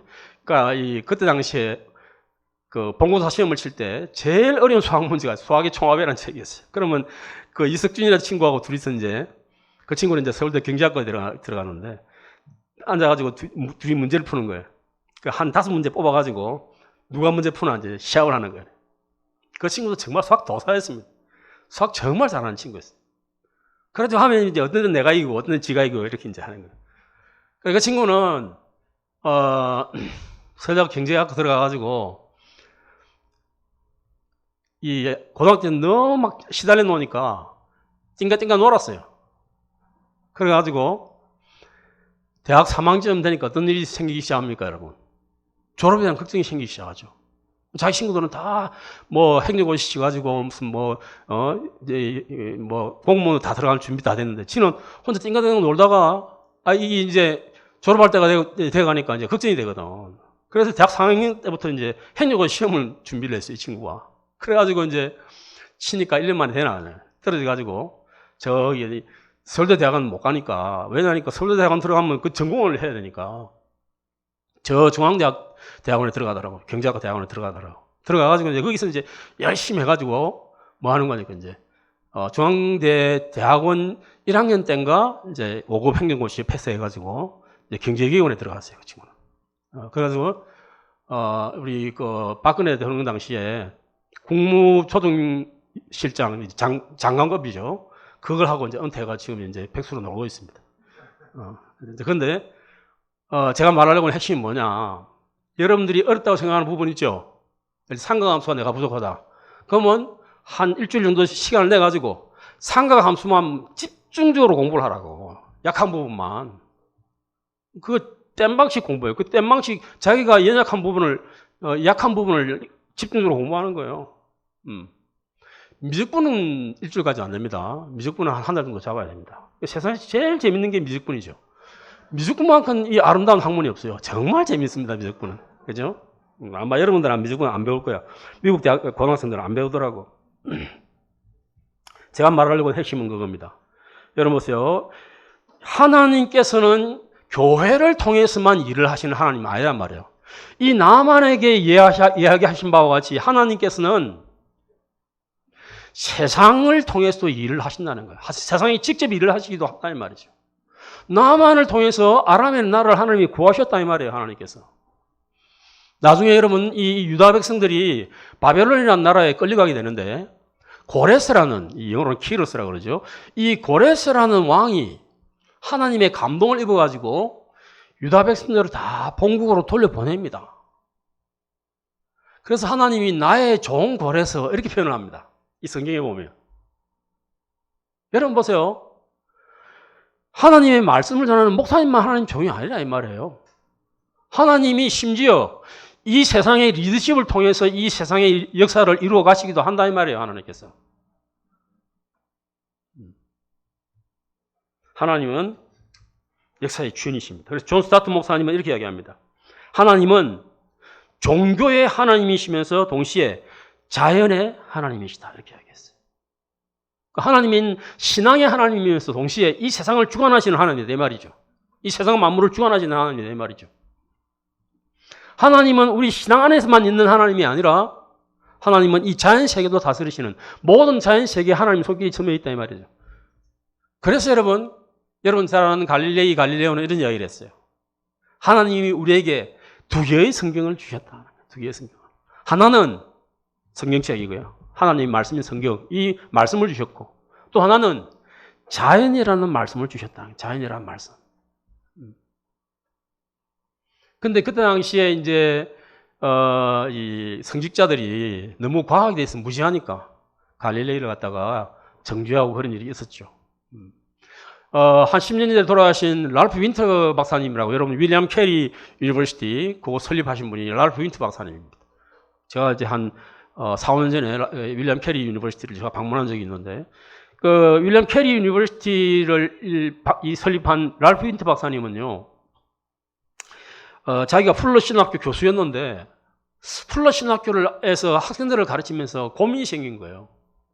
내가 이 학생들에게 성경학을 가르쳐 가지고 언제 이 세계가 복음화가 될까? 가만 계산을 해보니까 불가능해요. 답이 안 나와. 그래서 이분이 안 되겠다.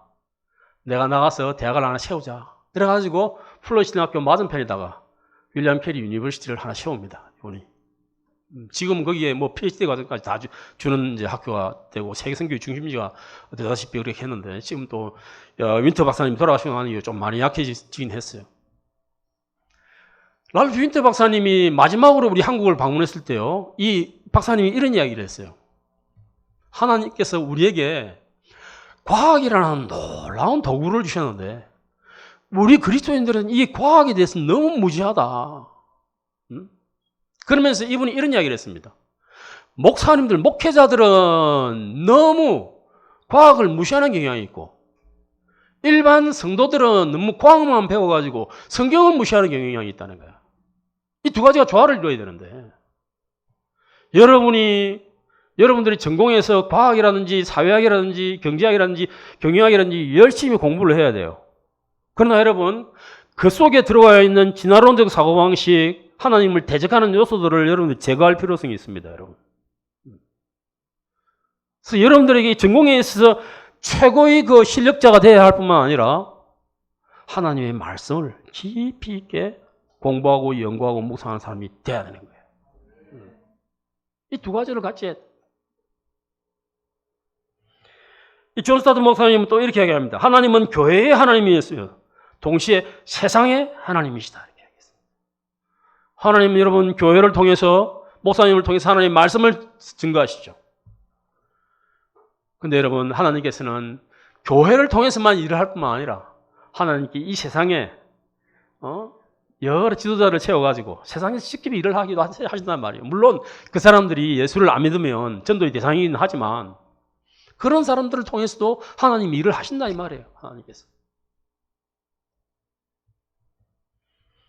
특별히 요즘같이 이런 C19 백신을 만들어야 된다든지 치료제를 만들어야 할 경우에는 세상에 뛰어난 지혜를 가진 사람들하고 여러분들이 같이 협력해가지고, 물론 그런 사람들 중에 크리스찬도 많이 있겠죠. 협력을 해가지고 그걸 빨리 만들어내야 되는 거예요. 존 스타트 목사님은, 그러니까 이 말은 무슨 말인가 하니까, 하나님은 교회의 주인이면서 동시에 이 세상의 주인이다 이 말이에요. 세 번째, 존 스타트 목사님은 이렇게 얘기합니다. 하나님은 그리스도인들의 하나님이면서 동시에 모든 사람들의 하나님이시다, 이런 이야기했습니다. 언약 백성뿐만 아니라 열방의 모든 사람들이 다 하나님의 주권 아래에 있는 존재들의 말이에요. 그렇기 때문에 여러분, 예수 안 믿는 사람 보면 마귀 새끼들 얘기하면 안 됩니다. 전도의 대상이고 우리가 하나님의 사랑을 서로 나눠야 할 대상이지, 그 사람들을 그렇게 디스파이즈하면 안 됩니다, 여러분. 네 번째는 존 스타트 목사님이 이렇게 얘기를 합니다.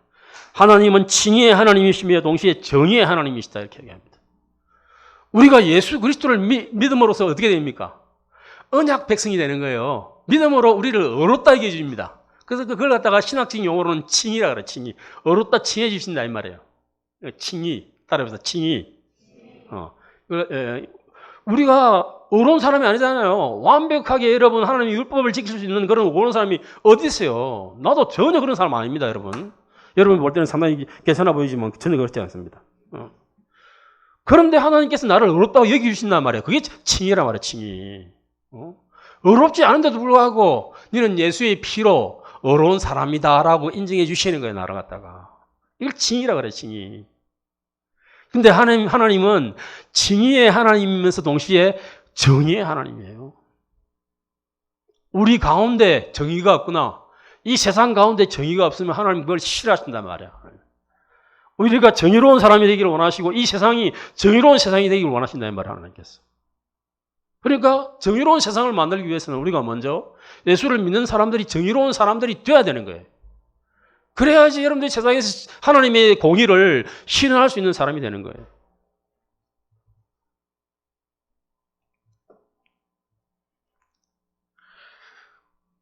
너무 길게 하면 안 되는데 이게 왜 이렇게 길어지는지 모르겠다.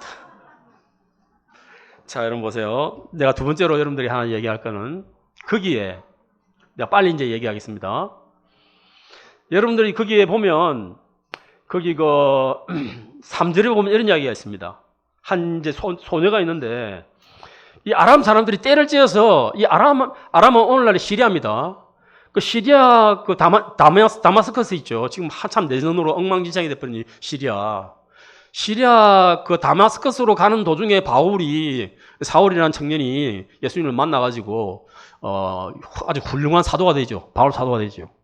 되는데 이 북왕국 이스라엘하고 이 아람이라는 나라하고는요 끊임없는 전쟁이 일어납니다. 이 왕조사를 보면. 근데 이 아람 사람들이요 좀 심심하다 싶으면 때를 지어가 와가지고 사람 물건하고 사람을 납치해 가는 거예요. 쉽게 말해가지고. 그러는 거예요. 근데 그때 한 소녀를 납치해 갔어요. 아람 사람들이 와가지고. 그 납치해 간 이 소녀를 갖다가 남한 와이프의 여성 몸종으로 붙여준 거예요. 그 참 하나님의 섭리가 희한하죠. 근데 이 소녀가 3절 이야기합니다. 같이 한번 읽어볼까요? 여러분 성경이 없으면 제가 읽어보겠습니다. 그의 여주인에게 이르되 우리 주인이 사마리아에 계신 선지자 앞에 계셨으면 좋겠나이다. 그가 그 나병을 고치리다 하는지라. 여러분 내가 볼 때는요 이 나만이라는 사람은 처음부터 나병 환자가 아니었습니다. 여러분 보세요. 나병 환자인 사람을 갖다가 군대 장관으로 세울 이유가 없지 않습니까? 아무리 유능해도. 그렇지 않겠어요?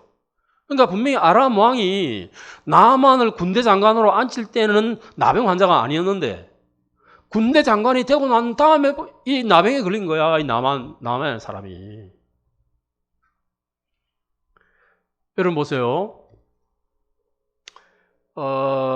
이 나만이라는 사람이 굉장히 유능한 사람인데 아마 나병이 아주 깊은 나병은 아닌 것 같아요. 이때 보니까 무슨 손이라든지 발 이야기 이런 거 없는 거 보니까. 근데 보세요. 나병이 걸렸다는 소리를 들었을 때 이 나만이 어떻게 했어요? 오늘날로 말하면 이 군대 장관이요. 이 정권의 2인자입니다. 2인자. 국무총리면서 국방부 장관이면서 육해공 참모 총장 역할을 세 가지를 동시에 하는 사람이란 말이에요. 이 사람이. 왕은 나라의 최고라는 그 지위 외에는 모든 나라의 권세를 이 남한의 사람이 다 지고 있다 이 말이에요. 그런데 이 사람에게 나병이 붙었어요. 나병이 들어왔단 말이에요. 여러분 생각해 보세요. 여러분들이 모든 재물과 명예와 권세를 다 가지고 있어요. 그런데 나병이 걸렸어요. 오늘날에는 약을 먹으면 고칠 수 있지만 그 당시에는 도저히 고칠 수 없는 병입니다. 이거는 그야말로 이게 저주를 받은 사람만 이라고 보면 간주되는 사람한테만 걸리는 병이에요. 이게. 그랬으면 여러분들은 나병을 택하겠어요? 아니면 돈과 권력을 택하겠어요? 뭘 택하겠어요, 여러분? 두 가지 중에서. 나병을 택할 사람은 아무도 없습니다. 내가 아무리 돈과 권력을 많이 준다 그래도 돈과 권력을 가지되 네 나병 걸려야 된다 하면 절대로 그 자리를 택할 사람이 없습니다. 그런데 이 나만이 그 권력을 가지고 돈을 가졌음에도 불구하고 척 보니까 나병이 걸려버릴 거야. 나병이. 자기가 이 세상에 권력을 가지고 돈을 가지고 살아가도 산 사람이 아니야. 다른 사람들이 볼 때는 부럽다고 생각하지만 절대로 행복이라는 걸 느낄 수가 없어. 무슨 행복이 있겠어요? 무슨 희망이 있겠어요? 곧 자기 몸이 다 문드러지고 어그러지게 생겼는데 그렇지 않습니까, 여러분? 무슨 희망이 있겠어요? 그런데 이 나만이라는 사람에게 희망을 전해주는 사람이 있었어요. 이름은 안 나옵니다. 그냥 어린 소녀라고 이렇게 되어 있습니다. 어린 소녀라고 안 되어 있죠. 예, 어린 소녀라 2절에 되어 있죠. 그 어린 소녀 하나를 사로잡으면 옛날 성경에는 계집종 하나를 되어 있습니다. 그 어린 소녀라 지금 고쳐놨네요. 예. 자, 이 어린 소녀는요, 지금 자기 부모님은 다 지금 이스라엘에 있고 자기 혼자만 잡혀 있고 신세는 처량한 신세인데 이 어린 소녀의 한마디가 나만에게 놀라운 희망을 불어넣어 줬어요. 여러분 보세요. 우리 그리스도인들은요, 내가 엊그제 라저 헤들런드라는 이 분이 쓴 이 책을 읽어보니까 이런 글이 나와요. 교회가 존재하기 때문에 선교가 존재하는 것이 아니다. 선교를 해야 되기 때문에 교회가 존재한다. 그런 얘기 했더라고요. 보니까. 이분이. 거기 썼어요.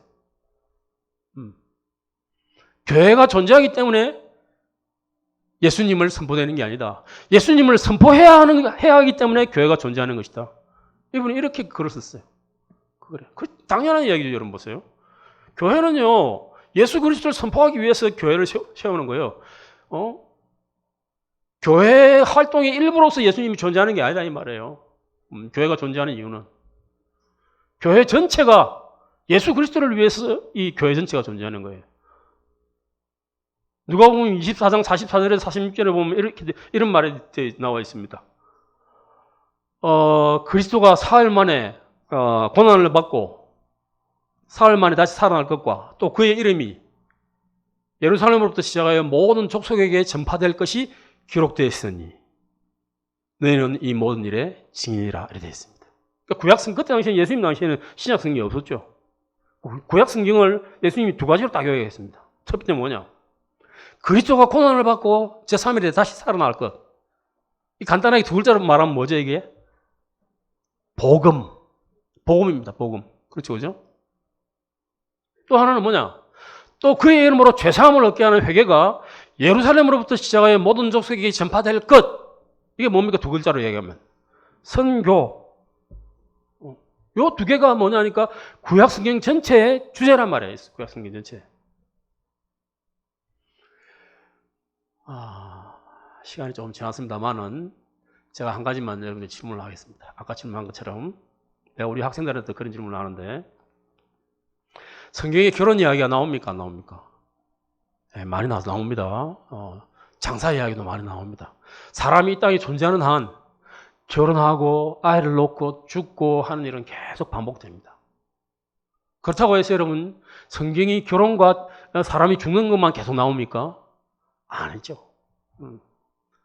그래서 여러분 결혼의 성경적 기초, 근거 말이 됩니까? 안 됩니까? 성경에서 결혼을 뭐라고 얘기하느냐? 그게 말이 됩니까? 안 됩니까? 말이 됩니다. 성경에서 결혼에 대해서 어떻게 얘기하느냐? 그리스도와 벨리알이 함께 할 수 없다. 내 딸이, 막내딸이 지금은 28살인데, 여러분보다 나이 많죠, 그죠? 여자분도 많습니다. 근데 이 막내딸이 중학교 다닐 때 자기가 헌신을 했어요. 선교사가 되겠다. 이렇게 헌신을 했어요. 내 마음이 너무너무 기뻤어요. 그렇지. 선교학을 가르치는 교수님 밑에 선교사가 한 명 나와야지. 그래서 내가 그 아이를 너무너무 귀하게 생각했어요. 이놈이 대학에 딱 들어가더니 연애를 하기 시작했어요. 그리고 남자애를 사귀었는데 남자아이가 딱 보니까 선교지야. 여러분 보세요. 이 세상에는요. 딱 두 가지 사람만 존재합니다. 선교사냐, 선교지냐. 이 두 가지만 딱 존재합니다. 여러분. 여러분들은 다 선교사예요. 예수님을 믿는 여러분들은 다 선교사예요. 근데 여러분 이 세상에 예수님 안 믿는 사람들은 다 선교지단 말이에요. 선교지. 이놈이 선교사로 헌신을 했는데 선교지를 데리고 왔다 이 말이에요. 쉽게 말해가지고 이 지금 모르겠어요. 지금 거의 6년째 지금 사귀고 있는데 아직까지 시집은 안 오고 있습니다만은 교회는 같이 다니고 있어요. 사귈 때부터 잘 보여야 되니까 6년째 지금 그 애가 교회를 다니고 있어요. 지금 이제 또 언제 또 어느 계기를 통해서 예수님께 돌아올지는 모르겠어요. 근데 내가 한번 기회가 되면 딱 불러가지고 옛날에 내 친구가 나한테 했던 것처럼 복음을 딱 전할 예정입니다. 딱 전할 예정인데 그 놈이 들을지 안 들을지 모르겠지만 어쨌든 간에 근데 그 녀석은 하여튼 선교사가 됐어.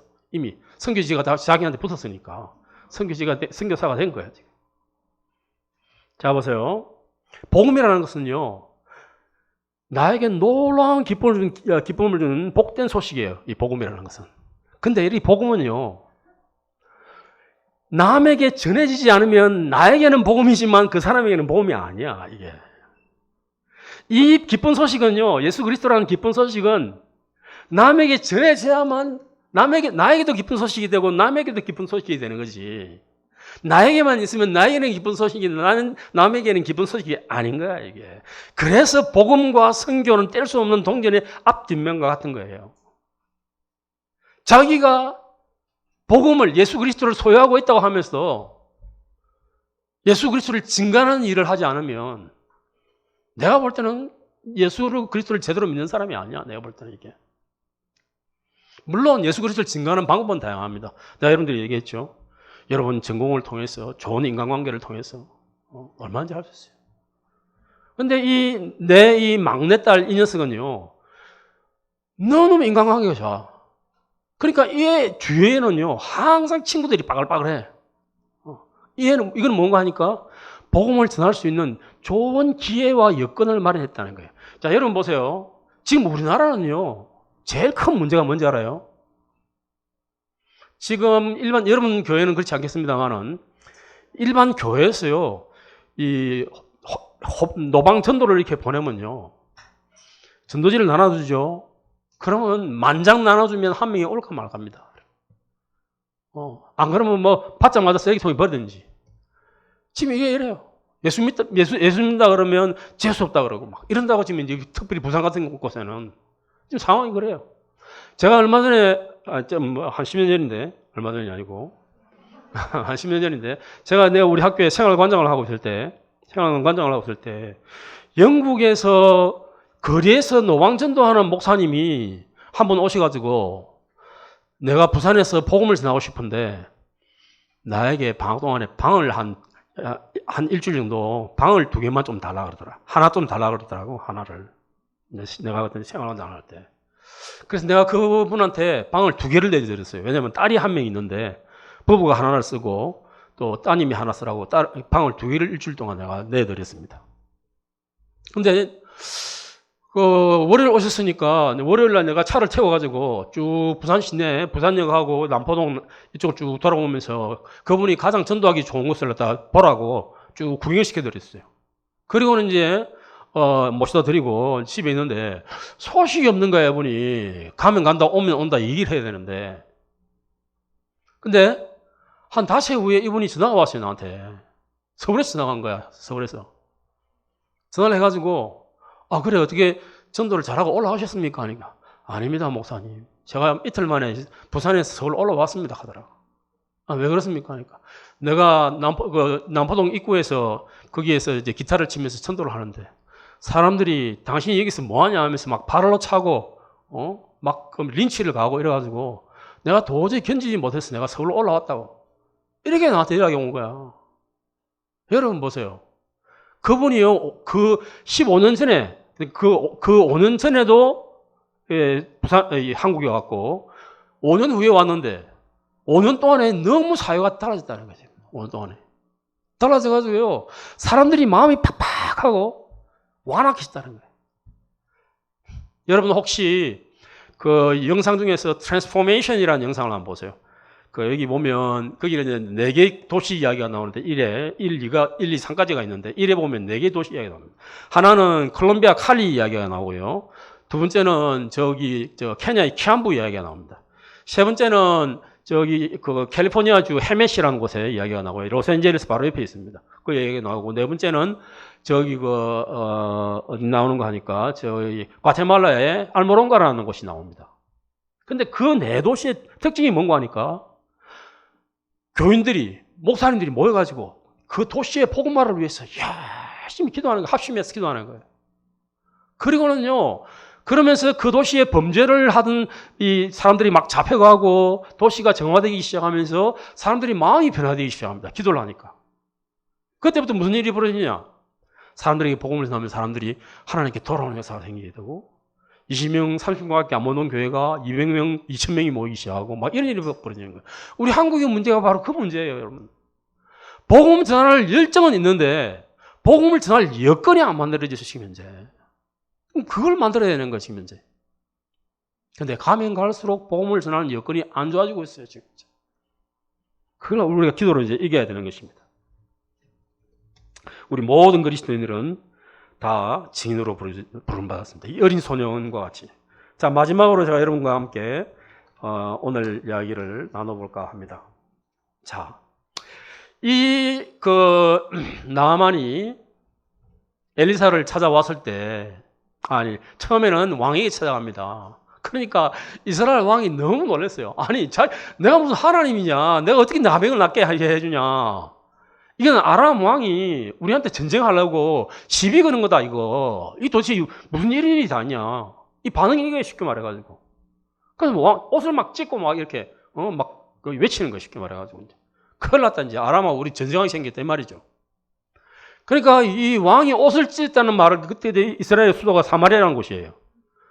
사마리아라는 곳인데, 그 사마리아에서 조금 떨어진 도단이라는 곳에 이 엘리사 선지자가 살고 있었는데, 왕이 옷을 찢었다는 이야기를 듣고 엘리사 선지자가 그 사람들을 자기에게 오라고 얘기를 합니다.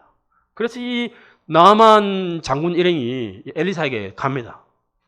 근데 여러분, 그 멀리서 많은 사람 데리고 그 아람의 2인자가 국무총리가 왔는데 적어도 몸이라도 얼굴이라도 보여줘야 하지 않습니까? 예의상으로 보면 그죠? 근데 엘리사가 그렇게 하지 않습니다. 왜? 자기가 구원시켜 낫게 해주는 주체가 아니기 때문에 그런 거예요. 두 번째는 뭐겠습니까? 세상 사람들이 바라보는 그런 방식으로 하나님의 사람을 보지 않는다는 거예요. 쉽게 말해가지고. 여러분, 하나님의 사람은요, 어딜 가나 떳떳해야 되는 거예요. 대통령이 오든 말든, 문재인이 오든 말든 나는 상관없어. 문재인 씨가 뭔데 아무것도 안 해. 그러니까 그리스도인은요, 세상의 권세에 있는 자도 아무것도 아닌 거예요. 여러분 보세요. 여러분, 다니엘서 6장을 읽어보면요, 다리오 왕 시절에 이 다니엘이라는 사람 이야기가 나와요. 다니엘이라는 사람 이야기가 나오는데, 그때 여러분 다니엘 나이가 얼마쯤 되겠어요? 이 다니엘이 거의 한 15살부터 시작해가지고 고위 관료로 생활을 하는데, 그때 당시 다니엘의 나이가 80세쯤 됐을 때입니다. 다리오 왕 시절에. 근데 이 다니엘이라는 사람이 워낙 행정을 잘 처리하니까 이 페르시아에 있던 고관들이 다니엘을 죽이기로 작당을 하죠. 작당을 해가지고 왕으로 하여금 설득을 합니다. 왕이시여, 앞으로 30일 동안 왕 이외에는 누구에게도 절 못하게 하시옵소서. 그 절하는 사람들은 다 사자고리 집어넣는다고 이렇게 이제 그렇게 그걸 해놓고 왕의 의인을 여기 도장 이 반지 있죠. 이걸 쿡 찍게 만들어요. 도장을 쿡 찍게 만듭니다. 그러면 전국에 공포를 다 하는 거예요. 자, 근데 보세요. 이 다니엘이 하는 행동이 참 재밌어요. 재밌다기보다는 참 너무너무 신기해요. 다니엘이 자기 집에 돌아와가지고요. 평소에 하던 대로 문을 예루살렘 행에서 열어놓고 무릎 꿇고 앉아서 두 손 모으고 하나님 기도하는 거예요. 죽을 줄 알면서 나 같으면 문 안 열겠다. 여러분 보세요. 꼭 예루살렘 향해서 문 열을 필요 없죠. 기도하는 게 무슨 문 연다고 잘 되고 문 안 연다고 잘 안 됩니까? 문 닫아놓고 기도도 됩니다. 나 같으면 무릎 안 꿇겠어요. 그렇지? 무릎 꿇는다고 기도합니까? 서서도 기도하면 되지. 그렇잖아요. 나 같으면 눈 뜨고 기도하겠어요. 꼭 눈 감는다고 기도됩니까? 눈 뜨고도 기도할 수 있잖아요. 근데 다니엘은 그렇지 않습니다. 평소에 하던 대로 문을 예루살렘 향해서 열어놓고 무릎을 꿇고 눈을 감고 두 손을 모으고 하나님께 기도하는 거예요. 다리오 왕이여, 당신이 이 세계를 지배한 페르시아 왕이라 할지라도 내가 섬기는 하나님에 비해서는 아무것도 아닙니다. 하나님이 손가락 까딱 하시면 이 페르시아 제국은 하루아침에 망할 수 있는 나라입니다. 내가 섬기는 하나님이 짱입니다. 여러분, 그리스도인들은 적어도 이런 배짱이 있어야 되는 거예요. 배짱이. 따라합시다. 하나님은 만왕의 왕이십니다. 하나님은 만주의 주이십니다. 하나님의 사람은 이렇게 당당함이 있어야 되는 거예요. 당당함이. 절대로 여러분 쫄 필요 없어요. 수학문제 하나 못 푼다고 쫄 필요 없단 말이에요. 이게. 수학문제가 뭐 인생을 좌우하나 아무것도 아니다. 그거 머리 아플 때 푸는 게 수학인데.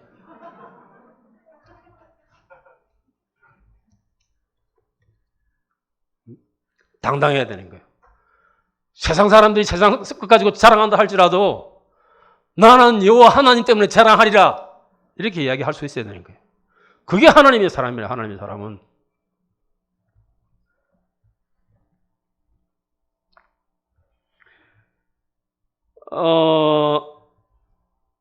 그래서 잡혀갑니다. 내가 뭐 앞으로 살아야 얼마나 더 살겠나. 내가 평소에 하는 일까지 내가 그만두면서 하나님을 부인할까. 다니엘은요 절대로 뭐 그런 게 연연하는 사람이 아니었어요. 사자굴에 들어갔어요. 하나님이 사자 입을 다 봉해버렸어요. 아무 일 없었어요. 왕이요 다니엘을 살려고 애를 쓰고 혹시나 하나님이 다니엘을 살렸나 해서 새벽에 일찍 일어나가지고 다니엘 들어간 사자굴에 들어갑니다. 살펴봅니다. 살아계신 하나님의 종 다니엘아, 네가 아직 살아있느냐? 왕이시여, 하나님께서 사자의 입을 막아서 제가 아직까지 살아있습니다. 그리고 제가 왕에게도 아무 해를 끼친 일이 없습니다.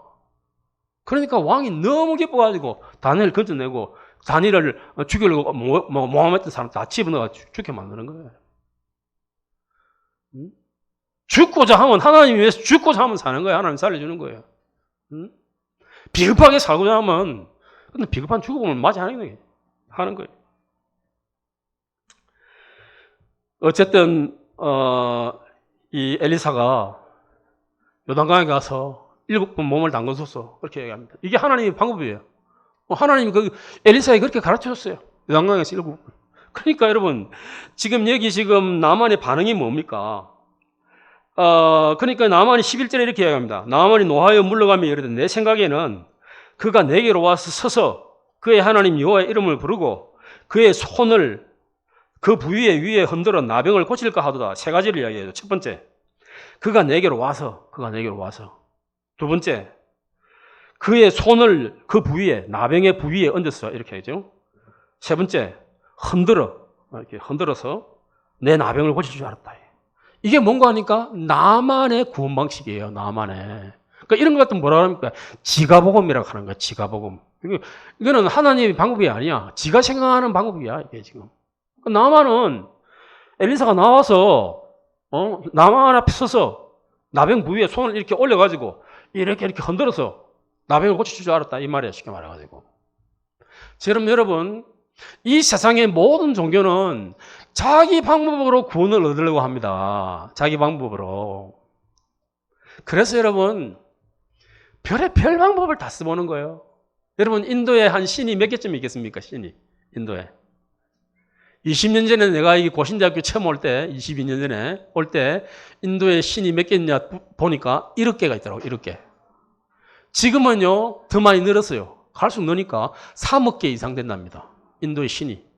앞으로 조금 지나면 10억 개 이상 되겠지. 인도의 인구가 14억이니까. 내가 들어보니까 거기 김연아 신도 있다 하더라고. 김연아 신도 위에. 그게 기본적인 생각이 뭡니까? 다다익선이죠, 다다. 신은 많으면 많을수록 좋다. 이게 뭐예요? 사람들이 사고방식인 거예요. 사람들의 사고방식.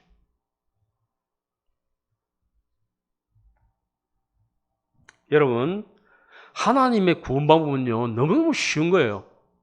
그러니까 막 자기 나라로 돌아가려고 그래요. 그럼 12절에 다메섹 강 아바나와 바르바른 이스라엘 모든 강물보다 낫지 아니하냐. 내가 거기서 몸을 씻으면 깨끗하게 되지 아니하랴 하고 몸을 돌려서 다시 아람으로 가려고 막 하는 거예요. 뿔따고 나와가지고 자기 성질에. 그러니까 자기 신하들이 이 나만을 설득을 합니다. 그의 종들이 나와 말하여 이르되 내 아버지여 선지자가 당신에게 큰 일을 행하라 말하였다면 행하지 아니하였으리이까. 하물며 당신에게 이르기를 씻어 깨끗하게 하라 함이리이까. 그게 뭐 어렵습니까? 한번 해보십시오. 그렇죠? 그러니까 아마 생각이 많거든. 그러니까 못 이긴 척하고 요단강에 가가지고 7번 몸 담그는 거예요. 지금 여름이잖아요. 여름 그죠? 여름 방학하면요. 저는 어렸을 때 여름 방학하면요. 하루 종일 물에 살았어요. 여름방학 하면 그 순간부터 바로 물에 들어갑니다. 우리 집에서 저기 바닷가까지, 목놀밭이 있는 바닷가까지 약 한 200m 떨어져 있어요. 그러면 막 뛰어가지고 확 붓고 바로 물속에 들어간다고 방학했다 그러면. 그래서 하루에 수영 3번 했어요. 3번. 아침 먹고 가서 수영하고, 점심 먹고 가서 수영하고, 저녁 먹고 가서 수영하고, 그렇게. 저녁 먹고 갈 때는 주로 이제 누나 친구들하고 같이 가는 거죠. 네. 이 학생들은 주로 밤에 가니까. 누나들이 간다 그러면, 누나, 나도 갈까? 그러면, 가자. 이러면 가서 이제 수영을 하는 거예요. 이렇게 하루에 3번 수영하는 거예요. 여러분, 한번 수영하러 가면요, 수영하러 갔다가 들어가서 한 5분이나 10분 수영하고 나와서 돌 가지고 놀다가 또 들어가서 수영하고 또 놀고, 한 서너 번씩은 합니다, 이렇게. 그러면, 하루 지나면요, 한 12번 정도 들어가 있어요. 나는 벌써 나병 2번 정도 고쳤어, 벌써. 이렇게 되는 거예요. 너무 쉬운 거예요, 이거. 여러분, 물에 들어갔다 나오는 건데, 그것도 여름에, 이러면 이 이스라엘, 이게가 얼마나 더운 데입니까? 요단강에 들어가는 게 뭐가 어려워요? 그렇죠? 들어가다 갔다 보니까 나은 거예요. 하나님의 방법은요, 너무너무 쉬운 거예요, 하나님 방법은. 자, 성경의 로마서 10장 9절에 보면 내가 만일 내 입으로 예수를 주로 신앙하며 또 하나님께서 그를 죽은 자 가운데서 살리신 것을 내 마음에 믿으면 구원을 받으리라. 사람이 마음으로 믿어 의에 이르고 입으로 신하여 구원에 이르느니라 그랬어요. 하나님이 우리에게 너무너무 쉬운 방법을 주셨어요. 예수 그리스도를 믿기만 하면 구원받는다 이 말이에요. 어떤 사람은요, 에이, 어떻게 그렇게 쉽게 구원받으면 그게 뭐 구원입니까? 이렇게 말하는 사람이 있어요, 여러분. 근데 여러분 보세요. 누가복음 23장에 보면요, 아주 재밌는 이야기가 나와요. 그러니까 달린 행악자 중에 하나가 이르되 예수여 당신의 나라가 임하실 때 나를 기억하소서 하니 예수께서 이르시되 내가 진실로 내게 이르노니 오늘 내가 나와 함께 나군에 있으리라 하시니라 그랬습니다. 여러분, 이 예수님 오른편에 있던 이 강도는요, 이 세상에서 제일 럭키맨이에요. 말 한마디 잘해가지고 영원한 생명을 얻은 사람이에요. 자, 이제 성경에 보면요, 누가복음인데 마태복음 보면요, 양쪽에 있던 강도들이 다 함께 비난하였더라 이렇게 나옵니다. 그런데 아마 나중에 오른쪽에 있던 강도가 마음이 바뀐 것 같아. 그래 누가복음에 보면요, 다시 자기 마음을 돌이켜가지고 주의 나라 임하실 때 나를 기억하소서 이렇게 고백합니다. 그러니까 예수님이 말합니까? 네가 오늘 나와 함께 낙원에 있으리라. 여러분, 이 강도가 무슨 일을 했습니까? 여러분, 예수님을 믿고 신한 것밖에 없어요. 입으로 신에 가서 구원받은 거예요. 제가 한 번은 우리 거기 내 아주 친한 친구한테서 전화가 왔어요. 부산대학교 논문과 교수로 있는 친구인데, 이용건이라는 친구인데, 이 친구한테서 전화가 온 거예요. 전화가 와가지고, 신 교수, 내 처남이 내일 모레 내려오는데 내 처남한테 복음 좀 전해라 하더라고. 나한테 복음 좀 전해라 하더라고. 내가 아무리 얘기해도 내가 거기 자기 그 매형이라서 그런지 내 말 안 듣는다. 제 누나가 얘기를 해도 안 듣는다. 그러니까 네가 좀 복음 좀 전해라 하더라고. 내가 데리고 갈 거니까. 그래가지고 내가 갑자기 막 그 친구하고 막 손님이 온다 하길래 막 연구실을 하루 종일 채웠습니다. 막 치워가지고 막, 아니 나쁜 인상을 주면 안 되니까 청소를 막 깨끗하게 해가지고 다 기다렸어요. 아니나 다를까 오후 한 4시쯤 되니까 그 친구하고 이 친구 와이프하고 처남하고 셋이 왔더라고. 이 친구가 처음에 고신대 의대 다니는 친구였어요. 고신대 의대를 다녔는데 한 2년 예과를 마치고 3년 들어가지고 해부학을 하면서 기절을 해본 거야, 이 친구가. 도저히 안 맞는 거야, 이 해부학하는 게 이게. 그래서 포기를 해버리고 저기 재수를 하라고 그래. 재수를 했대요. 재수를 했는데 또 주위에서 막 권유를 한 거야. 니 그래도 의사 되는 게 제일 낫다. 그래가지고 이 친구가 또 시험을 치는데 아주대 의대에 또 들어간 거야. 아주대 의대. 들어갔는데 가만 공부를 해보니까 영 안 맞아. 그래가지고 이게 완전히 포기를 해버렸어요. 그리고 군대 갔어요. 군대 갔다 돌아와가지고 이 친구가 다시 뭐 5순가 6순가 해가지고 들어간 데가 어딘가 하니까 고려대학교 철학과에 들어갔어요. 고려대학교 철학과에. 고려대 철학과에 들어갔는데 대학 한 3학년 초쯤 되니까 졸업하고 나서 철학과 나가서 뭐 하겠어요, 여러분? 뭐 별로 좋지도 않은 학교, 고려대학교 철학과 나가서 뭐 하겠어요, 이게. 그렇죠? 뭐 점을 칠 거예요, 뭐 할 거예요, 지가. 그러니까 고려신학대학은 좋아요. 근데 고려대학교는 별로야. 미안합니다, 고려대학교 나온 분들 용서하세요. 근데 이 지금 이 친구가 이제 3학년 되니까 걱정이 되거든. 그래가지고 이제 공무원 시험을 준비한 거야. 공무원 시험을 준비한 거야. 시험을 준비했는데 7급 공무원 교회직인가 뭐 거기에 합격을 한 거야. 그래가지고 이제 그 합격하고 난 다음에 자기 이제 누나하고 매형을 보러 부산에 내려온 거예요, 친구가. 내려온다고 소식을 듣고 이제 그 친구를 데리고 제 연구실에 찾아왔어요. 그래, 내가 그 청년을 가만 보니까 여러분 사랑스럽겠어요? 안 사랑스럽겠어요? 참 내가 보니까 사랑스러워요, 그 청년이. 무슨 말이지만은 참 귀하다 이 말이에요, 쉽게 말해가지고. 왜? 정말 진리를 찾기 위해서 애를 썼단 말이에요, 얘가. 내가 참 사랑스러워, 이 친구가. 그래서 내가 물끄러 미스터 보면서 내가 이런 이야기를 했어요. 자, 성남아. 그 친구 이름이 성남인데, 성남아. 사람이 두 사람이 있다. 한 사람은 예수 믿는 사람인데 못된 짓만 골라 사는 사람이 있고, 예수 믿는 사람들은 그런 사람이 있습니다. 못된 사람은 많습니다, 여러분. 자, 한 사람은 예수를 안 믿는데 참 착하게 사는 사람이 한 명 있다. 그러면 네가 하나님 같으면 이 두 사람 중에 누구를 더 좋아하겠노? 내가 물어봤어요, 이 친구한테. 여러분은 뭐라고 누굴 택하겠어요? 그 친구가 아무 말도 안 하더라고. 그래서 내가 그랬어요. 나도 모르겠다. 나도 모르겠다. 그러나 착하게 살면서 예수를 믿으면 하나님께서 더 좋아하실 거다. 내가 그렇게 한마디 딱 얘기를 했습니다, 그 친구한테. 그러니까 이 친구가요, 어떻게 되겠어요? 서울에 올라가가지고 예수님을 믿기 시작했습니다. 그것도 모자라가지고 교회직 공무원 한 1, 2년 하다 때려치우고 신학교 진학을 해서 목사가 됐습니다.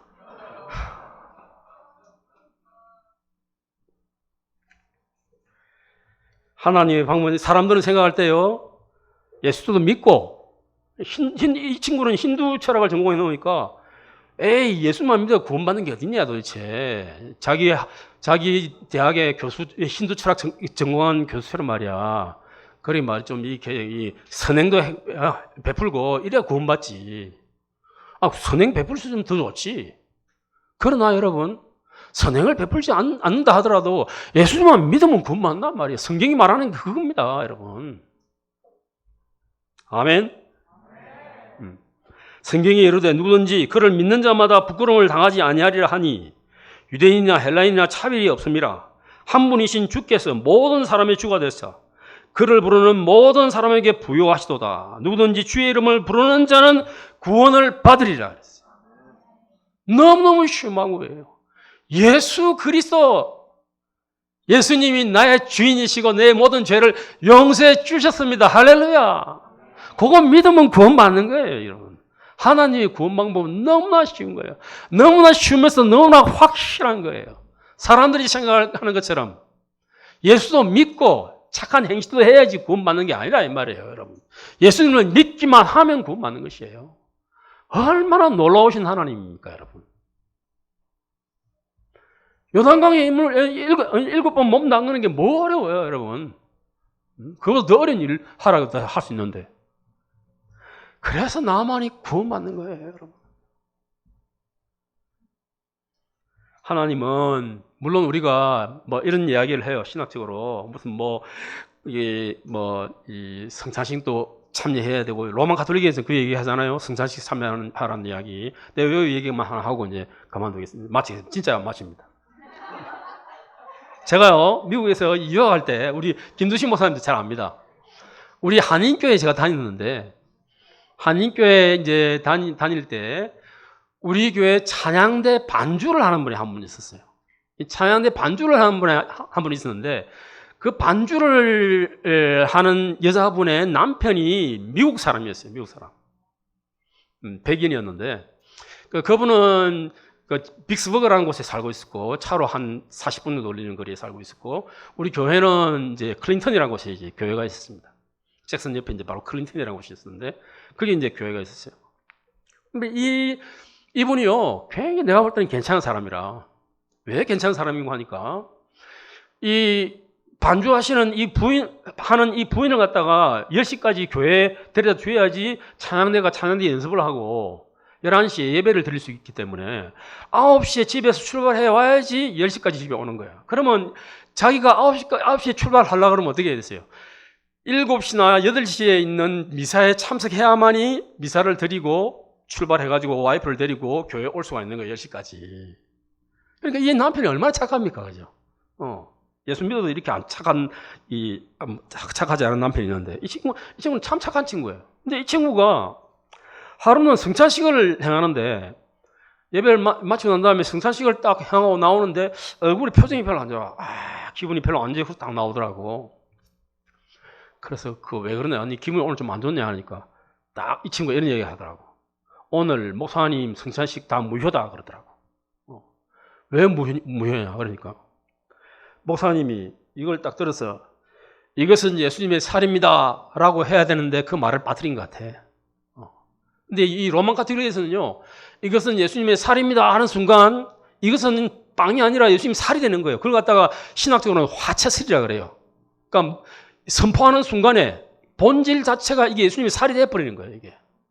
그래서 이 로만 가톨릭에서는요, 이 사제가 선포한 이것은 예수님의 살이라 한 이게요, 굉장히 중요한 의미를 가집니다. 그래서 이 빵이 남았는데 이 남은 빵을 쥐가 먹었다 그러면 쥐가 거룩해지느냐 말았느냐 이런 논쟁이 막 벌어지고 막 그랬단 말이에요, 지금. 그게 화채설이에요, 화채설.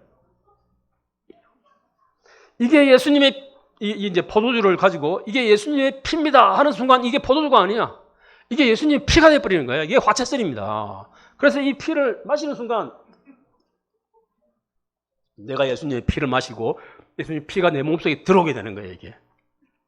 그래서 로만 가톨릭에서는요, 이 수찬 정지를 해버리면요, 예수님의 성찬식에 참여를 못하는 거예요.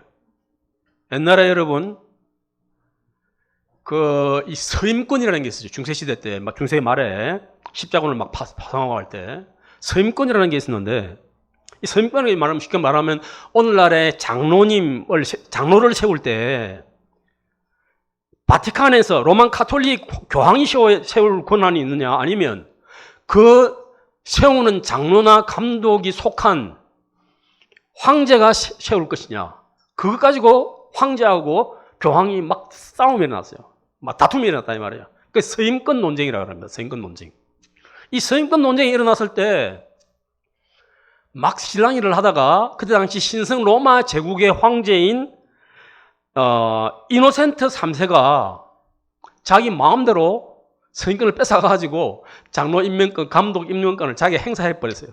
자기가 막 임명을 해버리는 거야. 그러니까 그때 당시 그레고리 2세라는 교황이 뿔따고 나가지고요, 그 수찬 정지를 해버립니다. 이노센트 3세를 향해서. 그럼 어떻게 됩니까? 수찬 정지를 해버리면 예수님의 살과 피를 마셔야지 구원을 받는데, 로만 가톨릭 교리에 의하면 예수님의 살과 피를 먹고 마시지 못하니까 어떻게 해요? 일반 국민들은 다 성찬에 참석해가지고 구원받은 백성들인데 황제만 성찬식에서 제외되니까 그 구원받지 못하는 자가 구원받은 자들을 다스리는 이런 꼴이 된단 말이에요, 이게. 그래서 아비뇽이라는 곳에, 아닙니다. 거기 어딥니까? 어디죠, 거기가? 거기 와가지고, 거기 와가지고, 3일 동안, 이 교황 앞에서 눈이 오는데, 맨발로 서가지고 회개를 한다고, 맨발로 서가지고. 이래선 3세가 수찬 정지 풀어달라고. 그게 카노사의 구르기래요, 카노사 구르기. 카노사에서 3일 동안 내가 잘못했습니다. 수찬 정지한 거 풀어주세요. 이렇게 비니까 교황이 못 이기는 척 하면서 풀어줍니다. 그러니까 이 로마 가톨릭 이 성도들이 믿는 건 뭔가 하니까 성찬에 예수를 믿을 뿐만 아니라 성찬에 참석하고 성자를 통해서 이름으로 기도하고 이래서 구원받는다 이 말이에요. 쉽게 말해가지고. 그건 성경에서 말하는 구원의 방법이 아니다 이 말이에요. 내가 오늘 너무 많은 이야기를 해가지고 여러분들 피곤하게 만들었는데, 원래 하나님 말씀 피곤한 것이 아닙니다. 근데 이제 어쨌든 여러분들이 중고등학교 다닐 때부터 예수님을 잘 믿고 정말 하나님께서 이 베풀어 주신 놀라운 구원의 기쁨을 맛보면서 여러분의 전공을 살려서 세상의 각 영역에서 여러분에게 주신 달란트를 100분 활용해서 하나님 나라를 확장하는 그런 귀한 하나님의 백성들이 되기를 주의 이름으로 축원합니다. 기도하겠습니다.